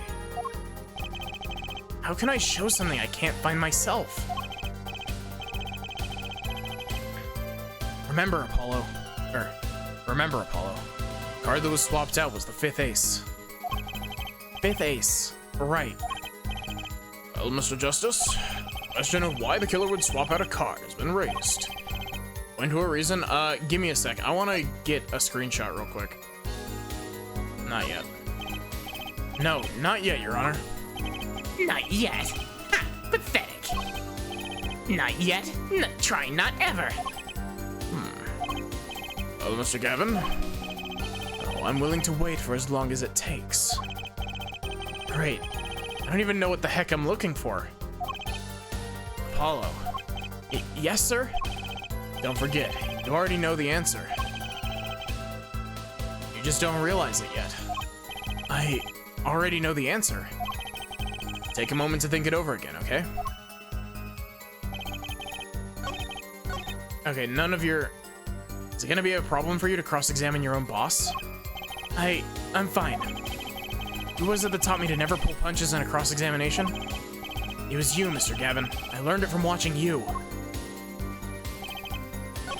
There we go. I need a screenshot of this face for when we played Dual Destinies.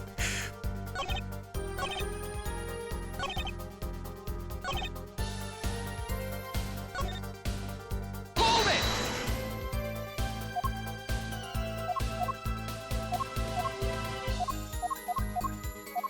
Objection!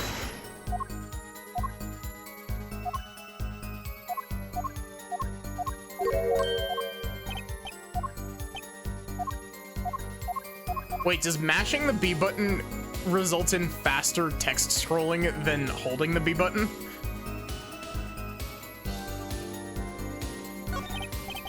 It's now or never. The defense would like to present evidence to the court. Evidence showing the reason why a card was swapped out. Go ahead and point out your reason, Mr. Justice.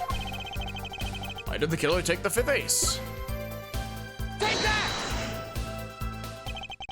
My reason is, this. Is that an ace? Why, it's got blood on it. Right next to the spade. What? This is insane. Why wasn't I told about this? Must be the missing fifth ace. Inconceivable. How could you? What are you doing with that card? Well, that's the thing. Why is Mr. Gavin so upset? It's just a fishy card from some fishy girl. No, that card, it's mine. That is, I picked it up at the Borscht Bowl Club that night after the murder had occurred. I gave it to my daughter. Cards are her stock and trade, after all. Objection! No. Impossible. Unacceptable. The court cannot accept this evidence. It's a fraud. A fraud? How can you be so sure? What? I would think the only person who could claim it was a fraud would be the one who took the real card from the crime scene. The real killer. Allow me to elaborate. What if this trace of blood was the reason? The reason for? For the killer to take the card from the scene of the crime. are you going with this? Take another look at the photo, and at the victim's head. At the moment of the crime, his hat fell to the floor, and a trickle of blood ran from his forehead down to the back of his head. Couldn't a drop of that blood have fallen onto one of the cards? I suppose. I slipped into Apollo's voice there somehow. Killer then took the card to hide the blood. Objection! Regardless, evidence is non-permissible. Oh? Right. Regardless of how you wasted the last 7 years, you used to be a lawyer. You know what a serious crime it is to conceal evidence. Oh, we can discuss the finer points of our legal system later. What's important now is that I've answered your question. What are you talking about? You wanted to know why the killer would have taken a card from the crime scene. And now, I've told you. That one drop of blood would have been decisive evidence, you see? Objection! This is baseless conjecture. Baseless! Objection! Here's the line. Oh, I assure you, it's quite based. What? It's amazing, really? How a single drop of blood on a single card can lead us to the truth. It's quite simple. Well, Apollo? Yes? And try picturing the scene of the crime.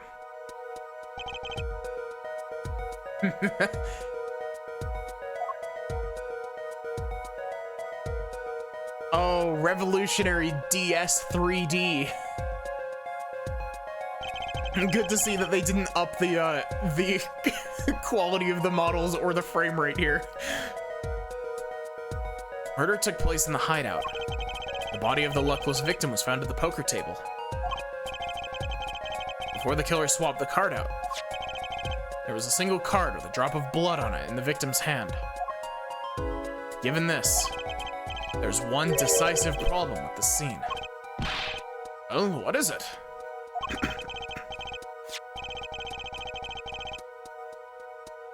Let's keep it simple, shall we? Okay, one of the things that I'm really looking forward to in this game is a case that everybody seems to hate from this game, which is a case called Turnabout Serenade. There's a video that you get, there's like a video that's actually rendered in revolutionary DS 3D, in that case, that has the prosecutor from later in this game, but he's orange for some reason, and he's like super low poly, and it looks very goofy. Also, his guitar bursts into flames while he's playing it, and it's really funny. Let's keep it simple, shall we? Given that there was a drop of blood on a card, whose position in this diagram doesn't fit? Victims, killers, the witness, the second witnesses? Whose position doesn't fit with the bloody card? It's the victim, because his blood would have gone the other way. Take that! Well, isn't it the victim's position that's the problem? I don't follow your logic here, Mr. Justice. Well, look, the victim was struck on the head, sending him back in his chair. You'd think that any blood would fall behind the body, not onto the table in front of him. Ah! Take a look at the photo again. If he bled in this position, the blood would fall onto the floor, not on the cards. Why, that's right. So what does this mean? Incidentally, we were sitting in swivel chairs. Swivel chairs? Oh man. I think I reversed their voices there for a sec. Apollo, try turning the chair around.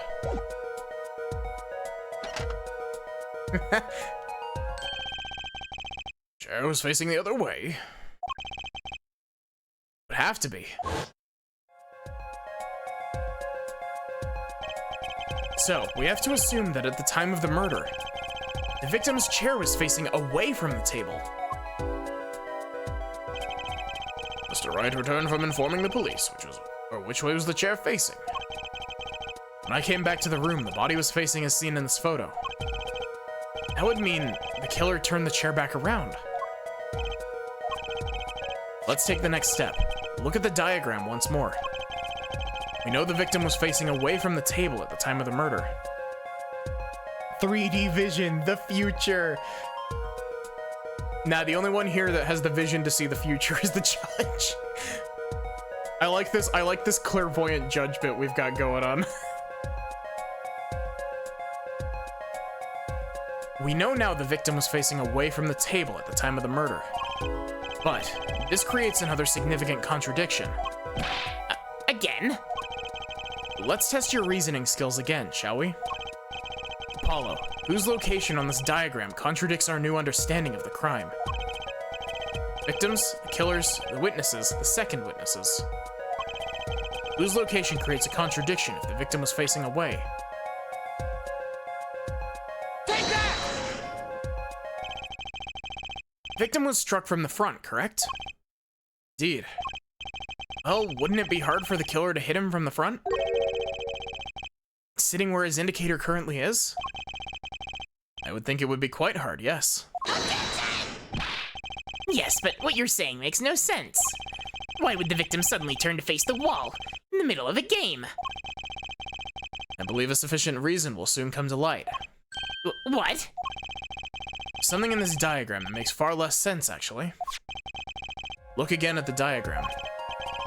Apollo, if the victim was if the victim was struck while he was sitting as shown here, where would his assailant be standing? Try marking it on the diagram. But there's no room to put a mark where the killer should be. Don't worry, let's think through it and see what we can find. We know the victim was facing toward the wall at the time of the crime. That's the only thing we know for sure. Try to forget about everything else. Where would the killer have to be standing to strike our victim from the front? Take that! Killer had to be standing, well, here. You get points for flair, but that's about all you'll get. Thought I was onto something there, too. I hardly need to point out that standing there would be impossible. The victim is facing a solid cupboard. Or are you claiming the killer climbed to the cupboard and hit him from above? Ha! Simple logic, really. If this was the only place the killer could have been standing, that means that at the very moment of the crime... Wait, I know. At the moment of the crime, the cupboard wasn't there. What's this now? I mean, that's the only explanation, right, Mr. Gavin? Your Honor, I have a suggestion for the defense. We should arrange to examine the cupboard in the hideout immediately.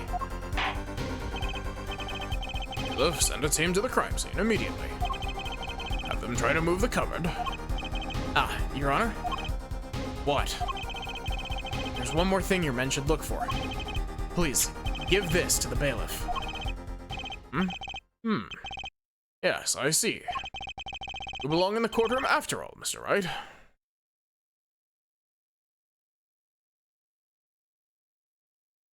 Have you seen any of this game before, Sachi? I'm curious. I do my best.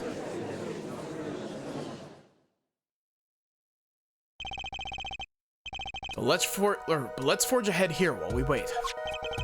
Look at the diagram once again. It's been changed. You haven't seen any of this game? There is a reason for this, and there is a good reason for this, but...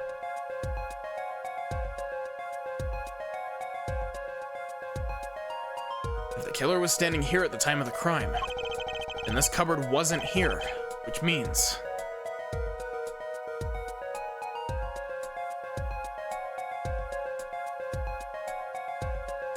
You know,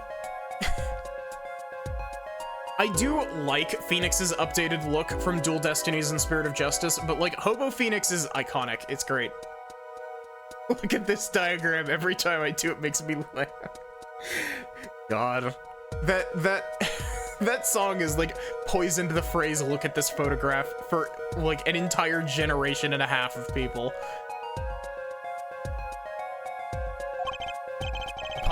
Try moving the cupboard with your mind.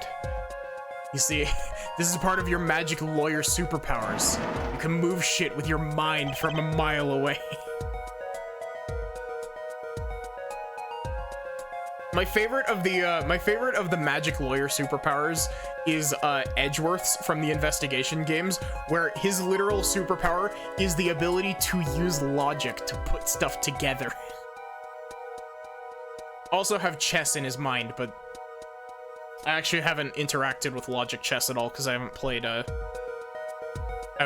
Investigations 2. Thank you. As you can see, the cupboard was the problem. At the time of the murder, it has to have been as shown here. I'm very excited to get to the Investigations games, and the only reason that I didn't do the Investigations games, like, instead of this one, is because, the Investigations games use both screens fairly often, and I don't think that my current setup for DS would be great, so I'm thinking I'm gonna hold off on doing the Investigations duology until I have a proper, overlay that can accommodate it. Now, everything is in place to reconstruct the moment of the crime. Oh my. What's this? What is it now? Look at the diagram of the crime scene once more. Appears we've found yet another contradiction. What I believe to be the final contradiction, in fact. Huh? Oh, dang. Notice something, Apollo? Our line of deduction is rapidly approaching its logical conclusion. Then, Mr. Justice, please point to the new contradicting indicator. The victim, the killer, the witness, the second witness. Which indicator in this diagram contradicts what we know about the crime? Take that! About this cupboard. Are we all okay with assuming it was moved? Sure, why not? Well, if it was, something doesn't fit. The cupboard would completely cover up the window to the stairs. Ah! That's right. Someone standing outside wouldn't be able to see in. Someone, like Mr. Gavin. What? What did you say? Oh?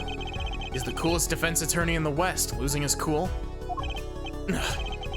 Don't expect me to play along with your little game, right? It's only a game until someone gets killed, Mr. Gavin. Someone was, while the window to that room was blocked by a cupboard. So, Mr. Gavin, perhaps you'd like to explain to the court. Exactly, where did you witness the crime scene from?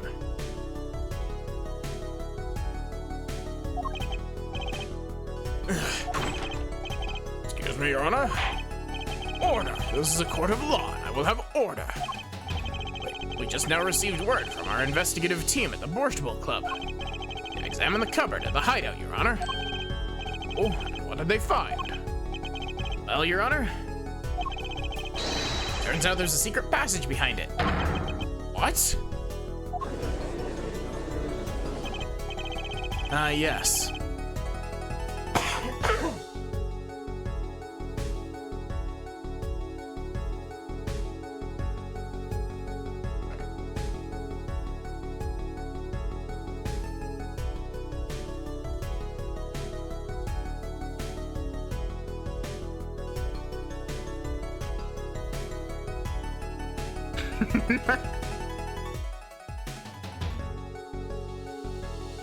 I guess all you could hear was just me coughing and then... Yes. I believe I mentioned something of the sort before. This is one of the tricks to the room many of our regulars know about. I do remember him saying something about that now that he mentions it. The secret passage is a handy thing when you're engaged in illegal goings-on. Never know when you might need to duck away from the eyes of the law.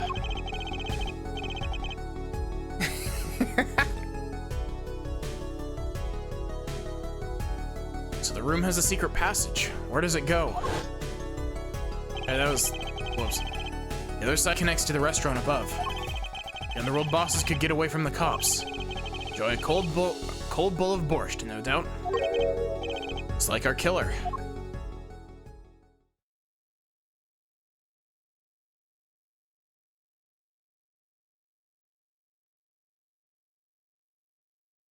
You see where our line of simple deductive reasoning has led us, Apollo? I see it, but I don't believe it. That girl wasn't kidding when she said I needed this trump card for the last hand. At the time of the murder, the window was blocked and the victim's hat was only off his head for a few minutes between Mr. Smith's murder and Mr. Wright's return from calling the cops. In other words, the only place anyone could have seen the victim's bald head was from inside the hideout. Well, Mr. Gavin? Come on, say something.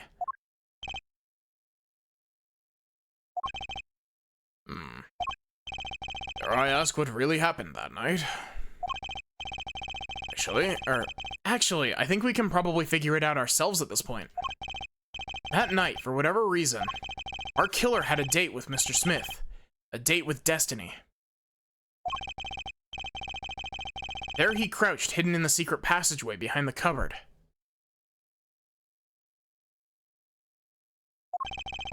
Holding his breath, waiting for just the right moment. Then the chance came and he took it. Ugh.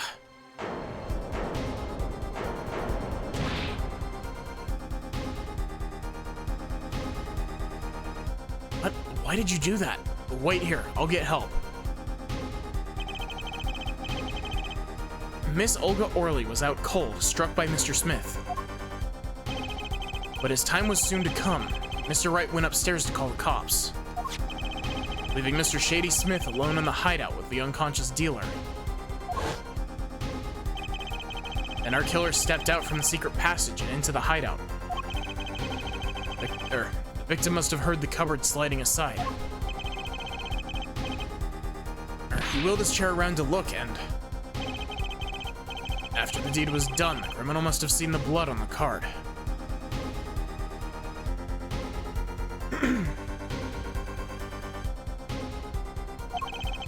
He would have, of course, realized the need to destroy the evidence.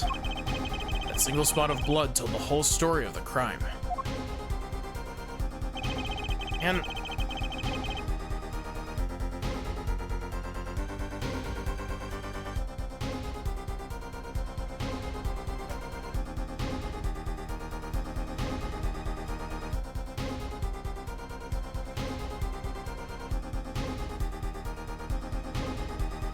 too bad for him, he didn't linger any longer in the hideout that night.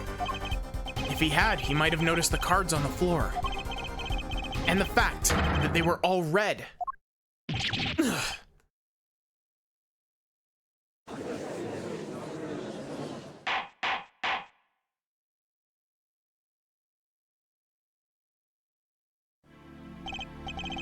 Well, it seems this trial has taken yet another turn.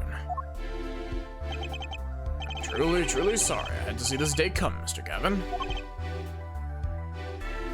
Yeah, like, I'm feeling the need for some tea. Mr. Gavin? Mr. Payne? Yeah? Yes, Your Honor. Prosecution will continue its investigation.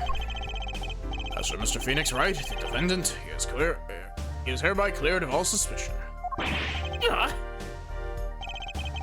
Believe me when I say that I don't believe this is happening, Mr. Gavin.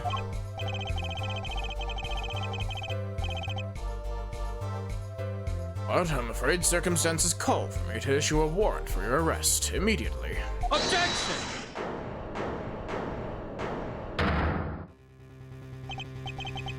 Oh, no need to apologize. I rather enjoyed myself. It's not every day you get to witness a legendary attorney's dirty tactics firsthand. Your point, Mr. Gavin? Frankly, Your Honor, I'm shocked that a person of your caliber would be taken in by such a low-grade parlor trick. Excuse me? The defendant is cleared of all suspicion. This is hardly the time for jokes, Your Honor. Mr. Wright hasn't proven anyone's guilt or innocence here. What he has done is use illegal evidence to put the blame on someone else. Not just anyone else, but me, his own defense attorney. Legal evidence. Objection! Let me ask you, Mr. Gavin. Is there still any reason at present you suspect me of wrongdoing? Of course. This bottle, for instance. Bottle of grape juice Mr. Wright was drinking. I think you're really gonna like how this case ends, Sachi. How do you intend to explain away the fingerprints on the murder weapon? Not just any fingerprints, am I right, Mr. Payne? Actually, yes. The fingerprints on the bottle were upside down. I seem to recall this being an issue earlier.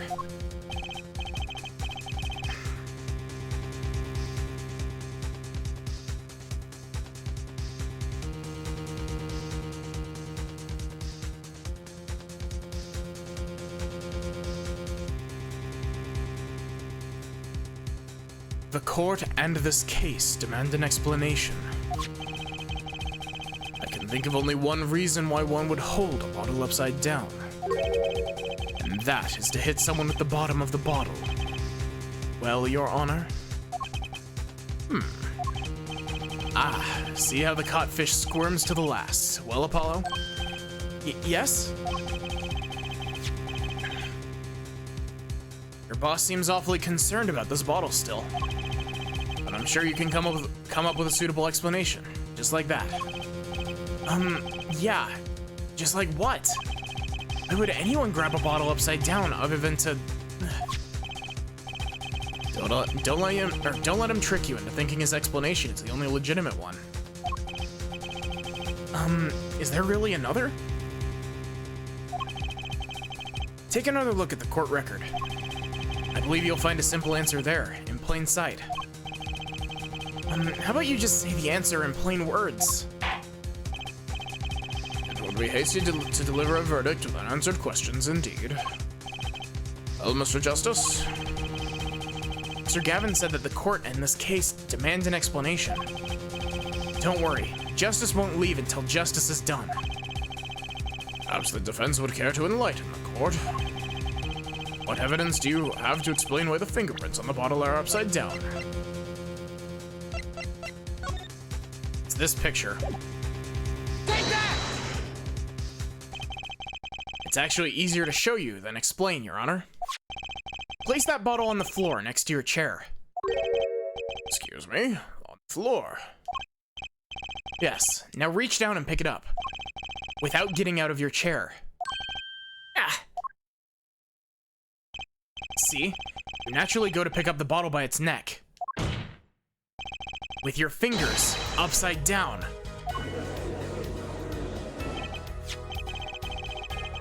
Look at this photograph taken on the night of the murder. The defendant, Mr. Wright, sat here, playing piano, bottles of grape juice on the floor, to the side of his piano bench. He would have naturally picked up the bottles upside down several times. Wow. I can't believe it was that simple. Recall our dinner that evening, Christoph.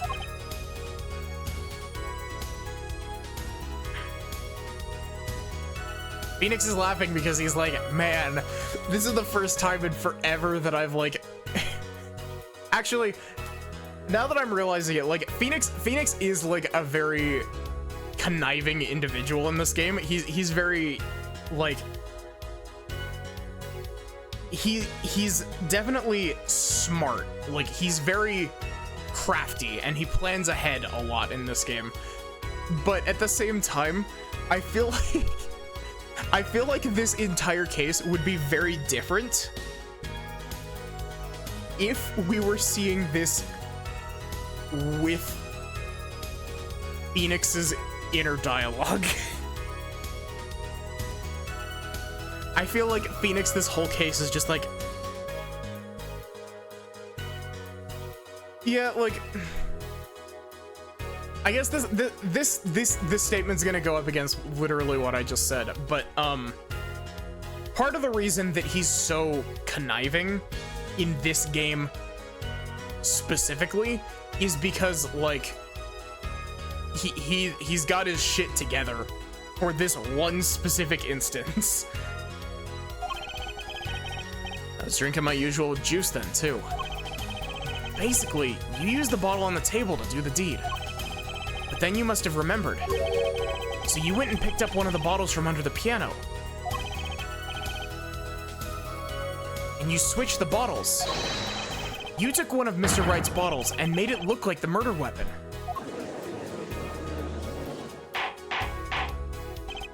Order, order, order.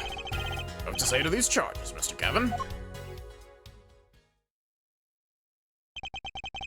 Fascinating.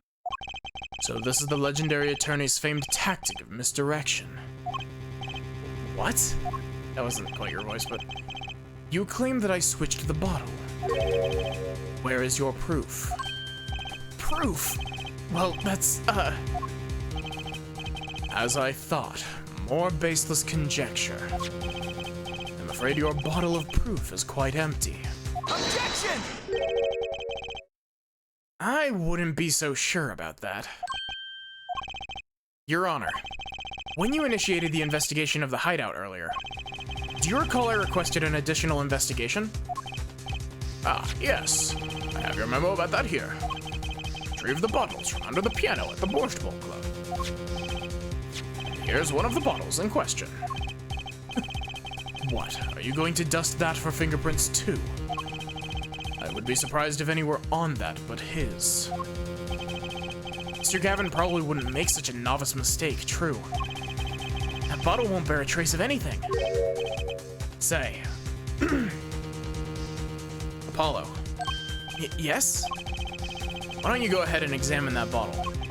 But why? Just humor me. Mr. Wright. That bottle will solve this case once and for all. You can hear my voice starting to crack. What? That's some bottle.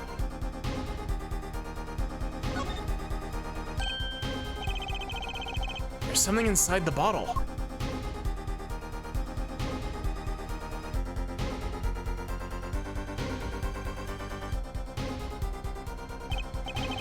What's this? That card. It can't be. That's rude, Phoenix. Recall that unpleasant woman's testimony for a moment.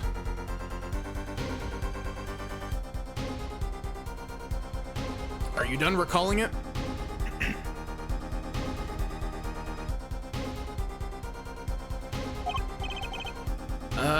Miss Olga Orley?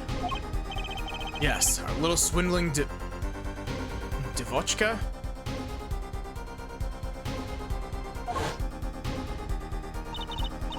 Oh god. That night, I planted the card like I was supposed to. And Wright lost the last hand, just like he was supposed to. Then Smith searched him. But the planted card was gone. The trap failed. Wait, this isn't... You're telling me that this is the planted card you disposed of? The one you mentioned in this piece of testimony.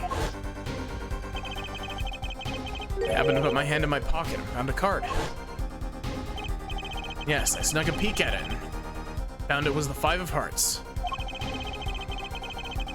I had a feeling something might happen, so I disposed of the card before the game. Disposed? Where? There was an empty bottle of grape juice I'd been drinking right beside me. With the card inside the bottle.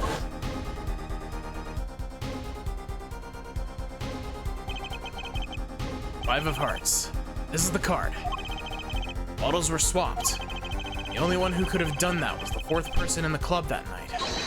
You, Mr. Christoph Gavin.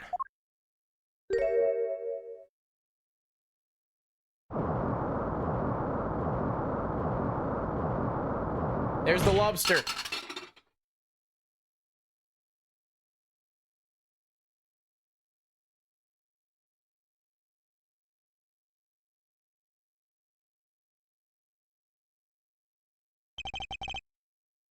That is all.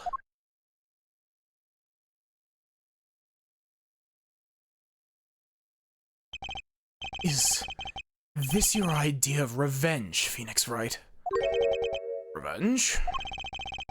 Revenge for the event that took away your attorney's badge 7 years ago?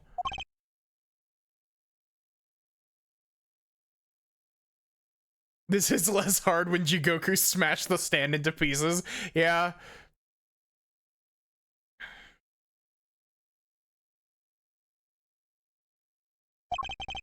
My past is like my logic. Straight and true. Incorrect. I think you mean gay and true, Phoenix. You literally adopted a child with Edgeworth. Nothing's changed. All I did was point the finger of justice in the proper direction. Fine. I'm glad we could have this little... fuck, how do you pronounce this? This is literally just pronounced as like ta-ta-ta, right? Or is this like tete-a-tete? Tet? Tete-a-tete? Tete-a-tete? I'm glad we could have this little tete-a-tete, right? This is insane. What about me? Don't I get to prosecute anyone? Head to head.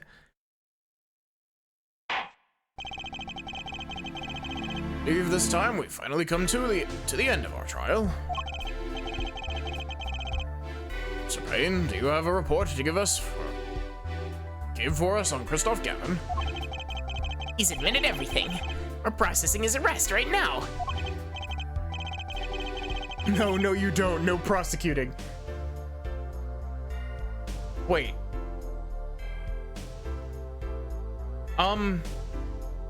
This is the last game Winston Payne actually shows up in, right?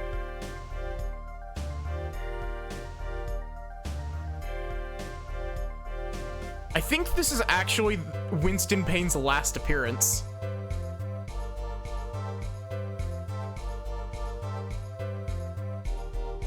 I see.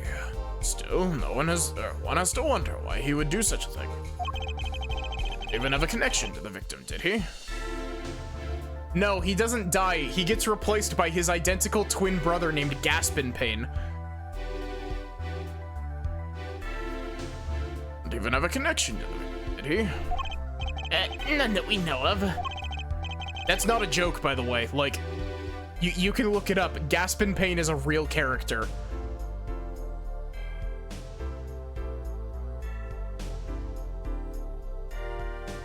Mr. Wright, have you anything to add? I mean, to be fair, Banana, you know, Winston Payne is literally just winced in pain. Right, I can't shed any more light on the matter. This victim, Mr. Shady Smith. Occupation was listed as traveler. Odd profession to be sure. That's all we know about him. I'll arrange a follow-up investigation, Your Honor. Good. Mr. Wright? Yes? 7 years, and you still haven't lost your touch. Which...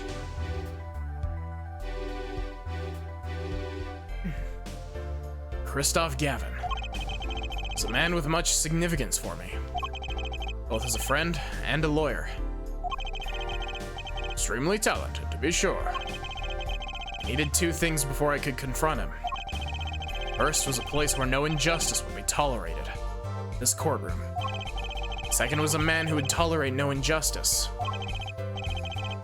In other words, a defense attorney. You, Apollo. Me? This is a dark time for our legal system. Twisting of justice brought on by our very own initial trial system. We have to set it right. Mr. Wright. Our work lies ahead of us. And I, for one, am looking forward to it. Oh, this seems like a good time to announce the verdict. This court finds the defendant, Mr. Phoenix Wright. Not guilty.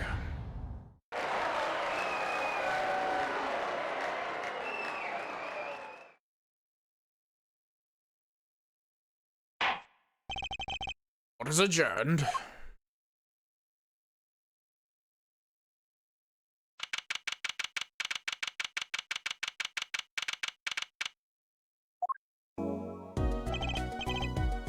Thanks, Apollo. You came through, just like I thought you would. I'm pretty sure I didn't do a thing in there. It was you who cornered the killer. I couldn't have done it by myself. You sensed it too today, didn't you? Your ability. Ability? Yes, a sensitivity I lack. You'll come to understand it soon enough. Wait, I wonder if he means... I have one question for the witness then. You say you saw the moment the defendant hit the victim. Is this true? Of course it's true. It's this weird vibe I'm getting.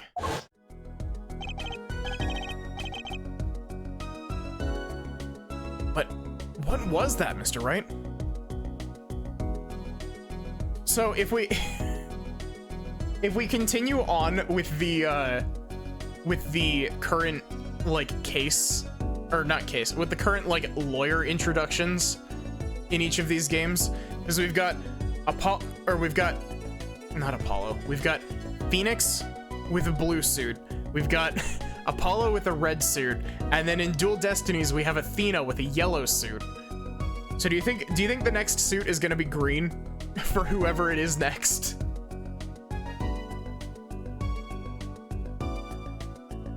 Apollo is just an empath. What was that, Mr. Wright? You'll have to find the answer to that question yourself. Answer. Right. Today was full of questions without answers. Most of them about Mr. Gavin. What possible reason could he have had to commit murder? Perhaps you'll learn that in the days to come. Huh? Wait, you don't know, do you? This locket is the key. Huh? Oh, that reminds me. I met the girl whose picture is in your locket.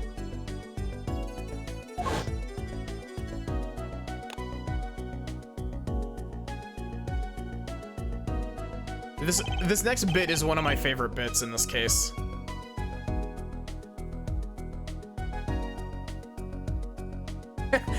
You know, you say that, not, but Athena's ability is literally just being an empath. Granted, it is technology-aided empath, but she is literally an empath.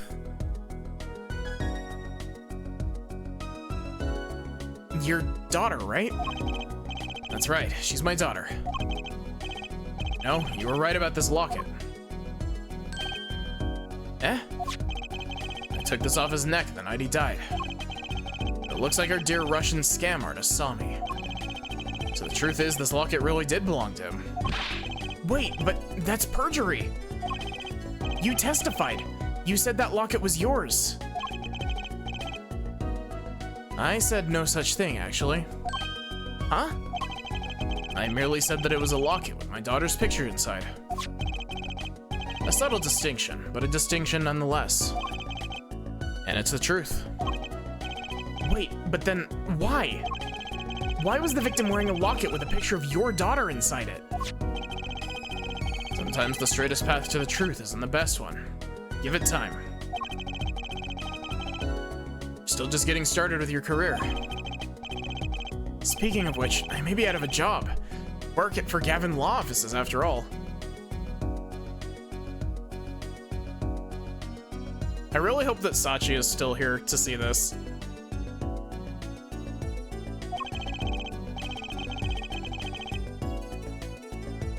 I still can't believe I just saw Mr. Gavin get led away in handcuffs. Apollo. Yes? How about coming to work for me? You are still here, Sachi? Nice. Eh? You mean at the Wright & Co. law offices? Who's the old man in the painting? It's the judge. It's the judge's older brother. Actually, no, this is the inciting incident that gave the judge his foresight. ability. I mean, there's not a single attorney in my generation that doesn't know it. I can't imagine that to be true, but... Wait, but didn't you... You're not a... Oh, I turned in my badge, yes. I'm not an attorney anymore. That incident 7 years ago. That legendary trial. And at the middle of it all was one man. Phoenix Wright. Case reached its sad conclusion, and he left law for good. Nah, he has to play dumb to lay low. Have you ever thought about coming back to the courts? I'm not qualified to stand in a court of law, I'm afraid. Didn't you notice in today's trial? There's a single piece of forged evidence. Forged evidence? Well, what are you talking about? Talking about evidence that shouldn't have existed. A naughty magician's trick. One piece of evidence struck me as odd, it's true. It just seemed, well, too perfect. I'll bet this was the forged evidence. Take that! You mean this, don't you? I got this from your daughter, Mr. Wright. Yes, that card couldn't have been found at the crime scene. Why? Because the killer took it with him when he left. Leaving the wrong card in its place, luckily for us. The court can't accept this evidence. It's a fraud. A fraud? How can you be so sure? I would think the only person who could claim it was a fraud would be the one who took the real card from the crime scene. The real killer. My verdict was already handed down 7 years ago. Then you really...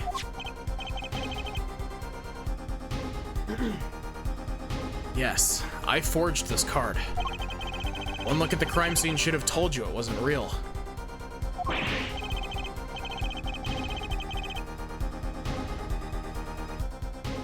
But you can't do something like that and call yourself an attorney. Who's calling themselves an attorney, Apollo? And so it's true. The rumor is true. 7 years ago. None of that matters much now, does it? I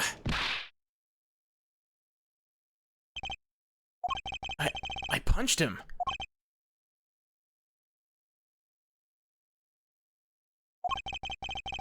It's your story from here on out, Apollo, except for next game where I'll come back. Perhaps I can help you turn the next page. My office's address. Drop in if you like. Mr. Wright. Oh, about your uppercut. Try yelling, "Take that," next time. Find it packs a little more punch. I really hope that, I'm just thinking about this for the first time. I really hope that if Phoenix has an uppercut move in Marvel vs. Capcom 3, he yells "Take that" when he uppercuts. Because that would be a great reference. Apollo, thanks for today. I had a good time.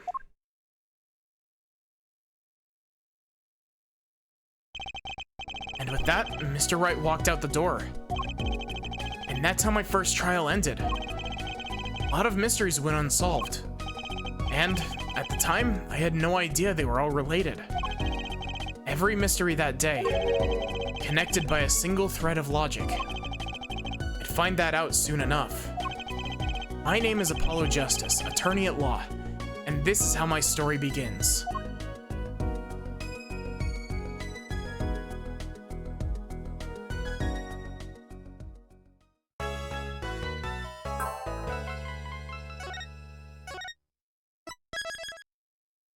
That ending bit where Phoenix is like, you know, yeah, I did forge evidence, like,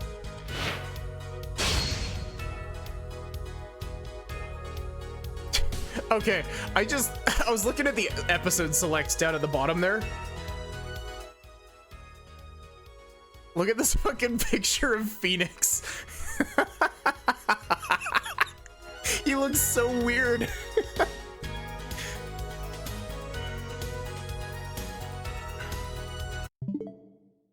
Okay, I'm gonna leave that there so the sizzle reel doesn't spoil shit. Phoenix went on a bender and a half. You can see that I haven't been using my Switch recently. You know, here's the thing with that, is that, like, I do genuinely really like I like Phoenix coming back, but I genuinely really would have liked to see the events of, like, Dual Destinies and all that without Phoenix as one of the lawyers there. I don't know. But anyway, thank you all so much for watching. I hope that you enjoyed. Fingers crossed that I don't wake up with no voice tomorrow.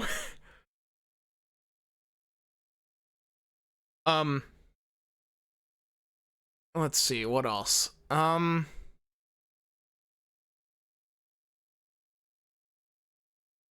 Exclamation point Discord if you want to join the Discord. Exclamation point socials, you know the drill.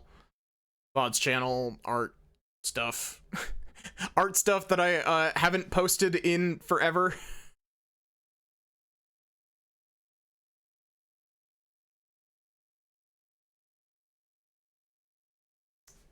But, other than that, give me just a moment and we'll find someone to raid.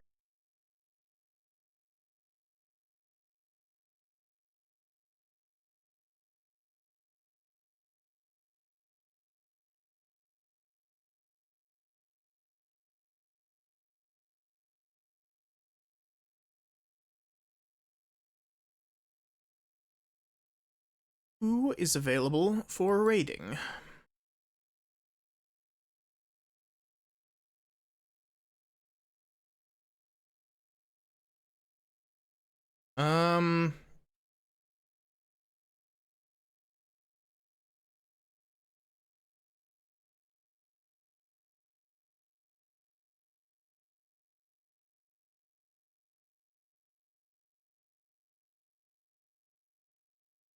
Liz is streaming. How do you...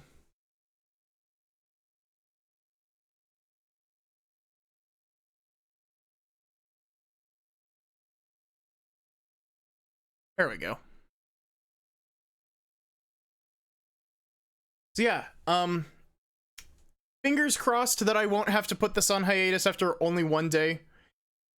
But, you know, if I hit the point where my throat is shot tomorrow, or even if it just doesn't feel great, I'm probably not going to be streaming this tomorrow. Otherwise, I'll probably throw something in as a stopgap game. I hate to have to do that, but fingers crossed. But yeah, I guess have a good one and take care.